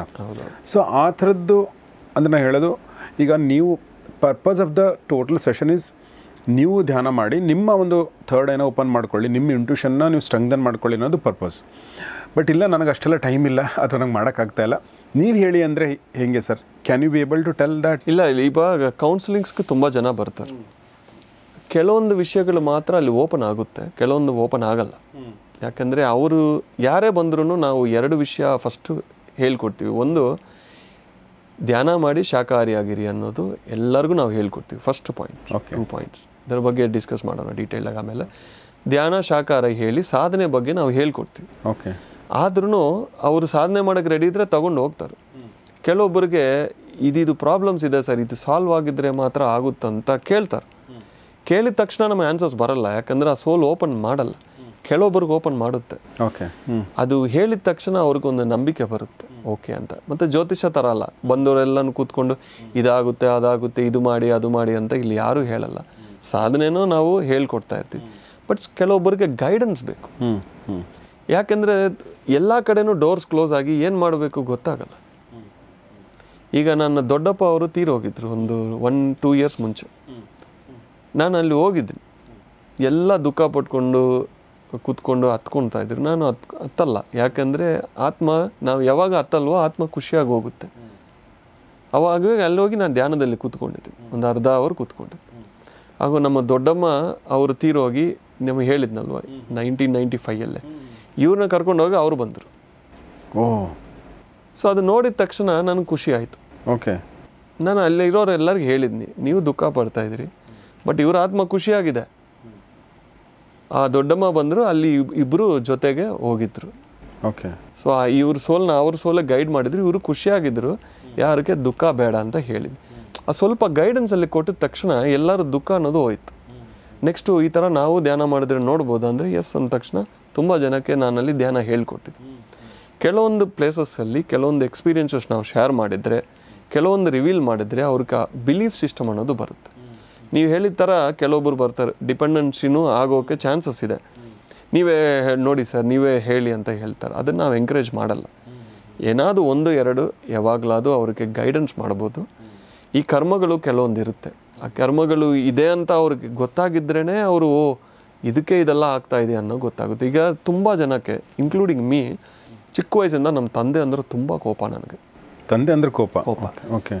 ಯಾಕೆಂದರೆ ಒಂದು ಸತಿನೂ ಟೈಮ್ ಕೊಡಲ್ಲ, ಬರೀ ವ್ಯಾಪಾರ ಅಂತ ಅಂಗಡಿಯಲ್ಲೇ ಕೂತ್ಕೊಳ್ತಾರೆ, ಪ್ರೀತಿ ಕೊಡಲ್ಲ. ದೊಡ್ಡ ಸೂರ್ಯವಂಶ ಕುಟುಂಬ, ಸ್ಟ್ರಿಕ್ಟ್ ಫ್ಯಾಮಿಲಿ ಕುಟುಂಬ. ನಮ್ದು ಸೂರ್ಯವಂಶ ಕುಟುಂಬ ಅಂತ ಹೇಳ್ತೀನಿ, ಸೂರ್ಯವಂಶ ಮೂವಿ ಥರ. ದೊಡ್ಡಪ್ಪ ಏನು ಚಿಕ್ಕಪ್ಪ ಅಪ್ಪ ಅವ್ರು ಏನು ಹೇಳ್ತಾರೆ ಅದನ್ನು ಕೇಳ್ತಾ ಕೂತ್ಕೋಬೇಕು. ತುಂಬ ಮಿಲಿಟರಿ ಫ್ಯಾಮಿಲಿ. ಓಕೆ. ಫ್ರೀಡಮೇ ಇಲ್ಲ ಚಿಕ್ಕ ವಯಸ್ಸಲ್ಲಿ. ಇವ್ರು ನಮ್ಗೆ ಯಾವಾಗಲೂ ಸಪೋರ್ಟು ಕೊಡಲ್ಲ. ಏನಾದರೂ ಮಾತಾಡಬೇಕಂದ್ರೆ ಫಸ್ಟ್ ಹೊಡಿತಾರೆ, ಆಮೇಲೆ ಮಾತಾಡ್ತಾರೆ. ಹೊಡೆದ ಸ್ಟ್ರಾಂಗ್ ಆಗಿದೆ ಬಾಡಿ. ಓಕೆ. ಸೊ ಆ ಥರ ಒಂದು ಫ್ಯಾಮಿಲಿ ಸೆಟಪ್ ನಮ್ಮದು. ಸೊ ಇದರಲ್ಲಿ ಅವರು ಚಿಕ್ಕ ವಯಸ್ಸಿಂದ ಯಾವುದಕ್ಕೂ ಫ್ರೀಡಮ್ ಕೊಟ್ಟಿಲ್ಲ. ಮ್ಯೂಸಿಕ್ ಅಂದರೆ ಬೇಡ, ಸ್ಪೋರ್ಟ್ಸ್ ಅಂದರೆ ಬೇಡ, ಓದಬೇಕು, ಫಸ್ಟ್ ರ್ಯಾಂಕ್ ಬರಬೇಕು ಅಷ್ಟೇ. ಅದರಲ್ಲಿ ಕಪ್ಪು ಮೆಡಲ್ ಬಂದರೆ ಓಕೆ, ಸ್ಪೋರ್ಟ್ಸಲ್ಲಿ ಬಂದರೆ ಉಪಯೋಗ, ಎಲ್ಲದಕ್ಕೂ ರೆಸ್ಟ್ರಿಕ್ಷನ್ಸ್. ಕೋಪ ಇತ್ತು. ಅವ್ರು ಕಂಡ್ರೇ ಆಗಲ್ಲ, ಏನೇ ಮಾತಾಡಿದ್ರು ಸಪೋರ್ಟ್ ಕೊಡಲ್ಲ ಅಂತ ಅಷ್ಟು ಕೋಪ ಇತ್ತು.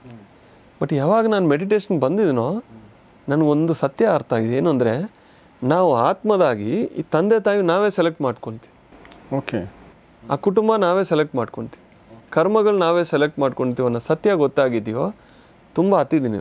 ಓಕೆ, ಇಷ್ಟು ಕೋಪ ಇಟ್ಕೊಂಡಿದ್ದೀನಿ ಯಾಕೆಂದರೆ ಅವ್ರ ನೇಚರ್ ಹಂಗಿದೆ, ನಾನೆಲ್ಲ ಚೂಸ್ ಮಾಡಿಕೊಂಡು ಬಂದಿರೋದು.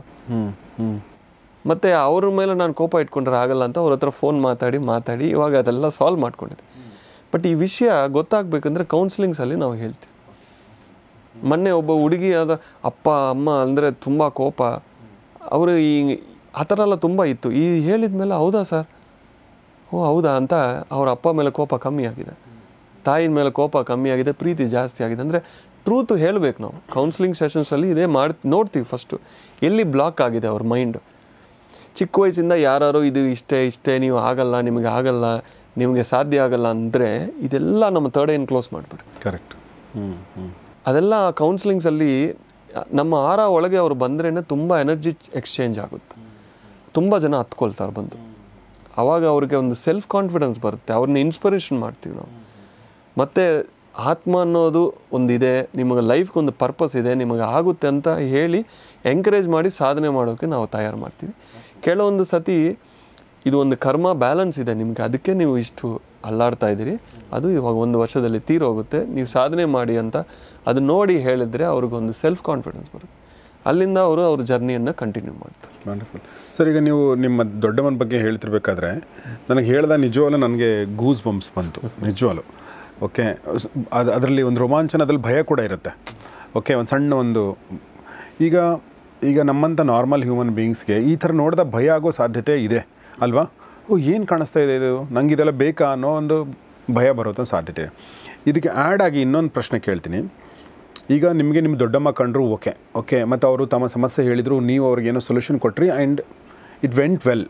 ಅದ್ರ ಬದಲಾಗಿ ದೆವ್ವಗಳು, ಪಿಶಾಚಿಗಳು ಅಥವಾ ನಮಗೆ ಸಂಬಂಧ ಪಡೆದೇ ಇರುವಂಥವ್ರು, ನೆಗೆಟಿವ್ ಎನರ್ಜಿಗಳು ಇದೆಲ್ಲ ಕಾಣುವ ಸಾಧ್ಯತೆ, ಇದರಿಂದ ನಾವು ಅದು ನಮ್ಮ ಮೇಲೆ ಏನೋ ದುಷ್ಪರಿಣಾಮ ಬೀರುವಂಥದ್ದು ಅಲ್ವಾ? ಸೊ ಸೈಕಾಲಜಿಕಲಿ ಹೇಳ್ತಾ ಇರೋದು ಇದೆಲ್ಲವೂ ಆಗುವ ಸಾಧ್ಯತೆ ಇದೆಯಾ, ಅಥವಾ ಇದನ್ನು ಹೇಗೆ ನಾವು how we have to handle this? ಯಾರೊಬ್ಬರು ಧ್ಯಾನ ಮಾಡ್ತಾರೋ ಅವರು ಫ್ರೀಕ್ವೆನ್ಸಿ ಎನರ್ಜಿ ಒಳಗಿರೋ ಕಾಂತಿ ಲೈಟ್ ಅನ್ನೋದು ಹೆಚ್ಚಾಗ್ತಾ ಹೋಗುತ್ತೆ. ಈ ದೆವ್ವಗಳು, ಭೂತಗಳು, ಮಾಂತ್ರಿಗಳು ಏನೇ ಇದ್ರೂ ನಮ್ಮ ಹತ್ರ ಬರೋಕೆ ಸಾಧ್ಯ ಆಗಲ್ಲ. ಆರ ಅಂತಾರೆ, ನಮ್ಮ ಬಾಡಿ ಸುತ್ತಮುತ್ತ ಒಂದು ಕಾಂತಿ ಇರುತ್ತೆ. ಅದು ಸ್ಟ್ರಾಂಗ್ ಆಗ್ತಾ ಹೋಗುತ್ತೆ. ಒಂದೊಂದು ಸತಿನೂ ಪ್ರತಿ ದಿವಸ ಫ್ರೀಕ್ವೆನ್ಸಿ ಚೇಂಜ್ ಆಗ್ತಾ ಇರುತ್ತೆ. ಅದು ನಮ್ಮನ್ನು ಆಕ್ಸೆಸ್ ಮಾಡೋಗೇನೆ ಆಗಲ್ಲ. ಓಕೆ. ತಸ್ಮಾತ್ ಯಾರಾದ್ರು ಏನಾದ್ರು ಬ್ಲ್ಯಾಕ್ ಮ್ಯಾಜಿಕ್ ಮಾಡಿದ್ರು, ದೃಷ್ಟಿ ತುಂಬ ಇದ್ರು ನಿಮ್ಮ ಮೇಲೆ, ನೀವು ಧ್ಯಾನ ಮಾಡ್ತಿದ್ರೆ ನ್ಯಾಚುರಲಾಗಿ ಅದೆಲ್ಲ ಡಿಸಾಲ್ವ್ ಆಗ್ತಾ ಹೋಗುತ್ತೆ. ಓಕೆ. ಅದೆಲ್ಲ ಇದೆ, ನನಗೂ ತುಂಬ ಅದೆಲ್ಲ ನೋಡಿದ್ದೀನಿ, ಎಕ್ಸ್ಪೀರಿಯನ್ಸಸ್ ಇದೆ, ತುಂಬ ಇದೆ. ಬಟ್ ಸಹಾಯ ಬೇಕಂದ್ರೆ ಮಾತ್ರ ಬರುತ್ತೆ, ನಮ್ಮನ್ನು ಅಟ್ಯಾಕ್ ಮಾಡೋಕ್ಕೆ ಆಗಲ್ಲ ಅದಕ್ಕೆ. ಓಕೆ. ಯಾಕಂದರೆ ತುಂಬ ಅದು ಕೆಳಗೆ ಲೋಕಗಳಿರುತ್ತೆ. ಅತಲ, ವಿತಲ, ಸುತಲ, ತಲತಾಲ, ರಸತಾಲ, ಮಹತಾಲ, ಪಾತಾಳ ಇಲ್ಲಿರುತ್ತೆ. ಅದೆಲ್ಲ ಕೆಳಗಿರೋ ಲೋಕಗಳು. ನಾವು ಧ್ಯಾನ ಮಾಡೋರಿಗೆ ಎನರ್ಜಿ ಹೆಚ್ಚಾಗುತ್ತೆ. ಥರ್ಡ್ ಐ ಯಾವಾಗ ಓಪನ್ ಆಗುತ್ತೋ, ಎನರ್ಜಿ ಚೆನ್ನಾಗಿರುತ್ತೋ, ನಿಮ್ಮ ಭಾವನೆಗಳು ಚೆನ್ನಾಗಿರುತ್ತೋ, ಹತ್ರ ಬರೋಕೆ ಆಗಲ್ಲ. ಆ ಒಂದು ನಿಮ್ಮ ಓನ್ ಧ್ಯಾನ ಶಕ್ತಿ ಅನ್ನೋದು ನಿಮಗೆ ರಕ್ಷಣೆ ಆಗುತ್ತೆ. ಅದು ನಿಮ್ಮ ಮನೆಯಲ್ಲಿನೂ ನೀವು ಧ್ಯಾನ ಮಾಡ್ತಾಯಿದ್ರಿ, ನಿಮ್ಮ ಮನೆಯಲ್ಲಿನೂ ಎನರ್ಜಿ ಬರುತ್ತೆ. ನಿಮ್ಮ ಹತ್ರ ಇರೋರ್ಗು ಆ ಎನರ್ಜಿ ನ್ಯಾಚುರಲ್ ಆಗಿ ಟ್ರಾನ್ಸ್ಫರ್ ಆಗ್ತಾ ಇರುತ್ತೆ. ಸೊ ಹಾಗಾಗಿ ಅದು ಯಾವ ಭಯನೂ ಬೇಡ. ಈಗ 1 ಸತಿ ನೋಡಿದ್ರೆ ಭಯ ಆಗುತ್ತೆ, 100 ಸತಿ ನೋಡಿದ್ಮೇಲೆ ಯಾರಿಗೆ ಯಾವುದೂ ಭಯ ಆಗಲ್ಲ. ಓಕೆ ಇದು ಡೈಲಿ ಕಾಣಿಸ್ತಾ ಇದೆ, ಓಕೆ ನ್ಯಾಚುರಲ್ ಆಗುತ್ತೆ. ಕೆಲವೊಬ್ಬರಿಗೆ ಹುಟ್ಟಿದ ತಕ್ಷಣವೇ ಇದೆಲ್ಲ ನೋಡೋ ಶಕ್ತಿ ಬರುತ್ತೆ. ಅವ್ರಿಗೆ ಧ್ಯಾನ, ಈಗ ನಮ್ಮ ಸಿಸ್ಟರ್ ಹೇಳಿದ್ನಿ ಥರ್ಡ್ ಐ ಮಾಸ್ಟರ್ ಅಂತ, ಅವ್ರು ಧ್ಯಾನ ಮಾಡಲ್ಲ, ಬಟ್ ಎಲ್ಲ ಕಾಣಿಸ್ತಾ ಇರುತ್ತೆ. ಬಿಗಿನಿಂಗಲ್ಲೇ ಅವ್ರಿಗೆ ತುಂಬ ಭಯ ಆಯಿತು, ಇವಾಗ ನಾರ್ಮಲ್ ಆಗಿದೆ. ಅದೇನೋ ಒಂದು ಬರುತ್ತೆ ಹೋಗುತ್ತೆ, ನಾರ್ಮಲ್ ಆಗಿದೆ. ಅಂದರೆ ಧ್ಯಾನ ಮಾಡುವಾಗಲ ಅಥವಾ ನ್ಯಾಚುರಲ್ ಆಗಿ ಅವ್ಳಿಗೆ ಕಾಣಿಸುತ್ತೆ, ಫಿಸಿಕಲ್ ಐಸ್ಗೆ ಕಾಣಿಸುತ್ತೆ. ಯಾಕಂದರೆ ಹಿಂದಿನ ಜನ್ಮದಲ್ಲೇ ಅವ್ರು ತುಂಬ ಸಾಧನೆ ಮಾಡಿದ್ರು. ಇವಾಗ ಮಾಡಿಲ್ಲ ಅಂದ್ರೂ ಅದು ನ್ಯಾಚುರಲ್ ಆಗಿ ಓಪನ್ ಆಗಿತ್ತು. ಮುಂಚೆ ಆ ಅನುಭವಗಳು ಗೊತ್ತಾಗಿಲ್ಲ, ಇವಾಗ ಗೊತ್ತಾಗ್ತಾ ಇದೆ. ಸಾಧನೆ ಮಾಡಿದರೆ ಫುಲ್ ಪಿಕ್ಚರ್ ಅರ್ಥ ಆಗುತ್ತೆ, ಇಲ್ಲಾಂದರೆ ಅರ್ಧ ಬರ್ತದೆ. ಇದು ನಾವು ಥರ್ಡ್ ಐ ಮತ್ತು ಇಂಟ್ಯೂಷನ್ ಬಗ್ಗೆ ಮಾತಾಡಿದ್ವಿ. ಸೊ ಧ್ಯಾನ, ಪ್ರಾಣಾಯಾಮ ಇದೆಲ್ಲ ಅದರಿಂದ ಏನೆಲ್ಲ ಬೆನಿಫಿಟ್ಗಳಿದೆ ಅನ್ನೋದನ್ನು ನಮ್ಮ ಡಾಕ್ಟರ್ ಅಯ್ಯಪ್ಪ ಪಿಂಡಿಯವರು ಹೇಳಿದರು. ಅದರಲ್ಲಿ ಒಂದು ಬೆನಿಫಿಟ್ಟು ಈ ಥರ್ಡ್ ಐ ಓಪನ್ ಆಗುವಂಥದ್ದು ಅಥವಾ ಇಂಟ್ಯೂಷನ್ ಪವರ್ ಸ್ಟ್ರಾಂಗ್ ಆಗೋದು. ಅದರಿಂದ ಏನೆಲ್ಲ ಲಾಭಗಳಿದೆ ಅನ್ನೋದು ಕೂಡ ತುಂಬ ಚೆನ್ನಾಗಿ ಹೇಳಿದರು. ಪ್ರಾಯಶಃ ನಾವು ಇನ್ನೂ ಈ ವಿಚಾರಗಳ ಬಗ್ಗೆ ಮಾತಾಡಬಹುದು ಅನಿಸುತ್ತೆ ಮುಂದೊಂದು ದಿನ. ಬಟ್ ಆಸಕ್ತರು ದಯವಿಟ್ಟು ಅವನ್ನ ಸಂಪರ್ಕಿಸಿ ಮತ್ತು ಈ ಒಂದು ಧ್ಯಾನದ ಟೆಕ್ನಿಕ್ಗಳನ್ನ, ಧ್ಯಾನವನ್ನು ಕಲಿತುಕೊಳ್ಳಿ ಅಂತ ಹೇಳಿದ್ದೀನಿ. ಸೊ ಡಾಕ್ಟರ್ ಅಯ್ಯಪ್ಪ ಪಿಂಡಿ ಅವರು ತುಂಬ ಧನ್ಯವಾದ ನಿಮಗೆ ನಮ್ಮ ಜೊತೆ ಇಷ್ಟೊತ್ತು ಈ ವಿಚಾರಗಳನ್ನ ಹೇಳಿದ್ರಿ. Thank you. It was very interesting. At the same time it was very inspiring ಕೂಡ. ಮಾಡಬೇಕು, ನಾವು ಕೂಡ ಆ ಒಂದು ಪಾತಲ್ಲಿ ಹೋಗಬೇಕು ಅಂತ ಅನಿಸುತ್ತೆ. ಸೊ ತುಂಬ ಧನ್ಯವಾದ ನಿಮಗೆ. ಸೊ ಡಾಕ್ಟರ್ ಅಯ್ಯಪ್ಪ ಪಿಂಡಿಯವರನ್ನು ಸಂಪರ್ಕಿಸಬೇಕು ಅಂದರೆ ಅವರ ಕಾಂಟ್ಯಾಕ್ಟ್ ಡೀಟೇಲ್ಸ್ ನನ್ನ ಡಿಸ್ಕ್ರಿಪ್ಷನಲ್ಲಿ ಮತ್ತು ನಮ್ಮ ಸ್ಕ್ರೀನ್ ಮೇಲೆ ಕೂಡ ಇರುತ್ತೆ. ಆಸಕ್ತರವನ್ನು ಸಂಪರ್ಕಿಸಿ. ಕಳೆದ 25 ವರ್ಷಗಳಿಂದ ಆಲ್ಮೋಸ್ಟ್ 25 ವರ್ಷಗಳಿಂದ ಧ್ಯಾನದ ಒಂದು ಮೆಸೇಜನ್ನು ಸ್ಪ್ರೆಡ್ ಮಾಡ್ತಾ ಹೋಗ್ತಾ ಇದ್ದಾರೆ. ಇಡೀ ಕರ್ನಾಟಕದ ಅಂದ್ಕೊಳ್ಳಿ ಸದ್ಯಕ್ಕೆ ಎಲ್ಲರಿಗೂ ಈ ಧ್ಯಾನವನ್ನು ತಲುಪಬೇಕು ಅನ್ನೋದು ಅವರ ಲೈಫಿನ ಒಂದು ಮಿಷನ್ ಆಗಿದೆ. ಈಗ ಡಿಸೆಂಬರ್ 21ಕ್ಕೆ ಅವರು ಶಿವಮೊಗ್ಗದಲ್ಲಿ ಒಂದು ನಾದ ಧ್ಯಾನ ಯೋಗವನ್ನು ಮಾಡ್ತಾಯಿದ್ದಾರೆ. ಆಸಕ್ತರದನ್ನು ಸಂಪರ್ಕಿಸಿ. ಅವರ ಯೂಟ್ಯೂಬ್ ಚಾನಲ್ ಲಿಂಕ್ ಇರುತ್ತೆ, ಅದನ್ನು ಕೂಡ ನೀವು ಸಬ್ಸ್ಕ್ರೈಬ್ ಆಗಿ ಮತ್ತು ಅವ್ರ ಜೊತೆ ಕನೆಕ್ಟ್ ಆಗಿ ಅಂತ ಹೇಳ್ತಾ ಇವತ್ತಿನ ಎಪಿಸೋಡ್ ಮುಗಿಸ್ತಾ ಇದ್ದೀನಿ. ನೋಡ್ತಾರೆ ಗೌರಿಶಕ್ತಿ ಸ್ಟುಡಿಯೋ, ನೋಡ್ತಾರೆ ಮಾನಸ ಸರೋವರ ಕಾರ್ಯಕ್ರಮ. ನಮಸ್ಕಾರ.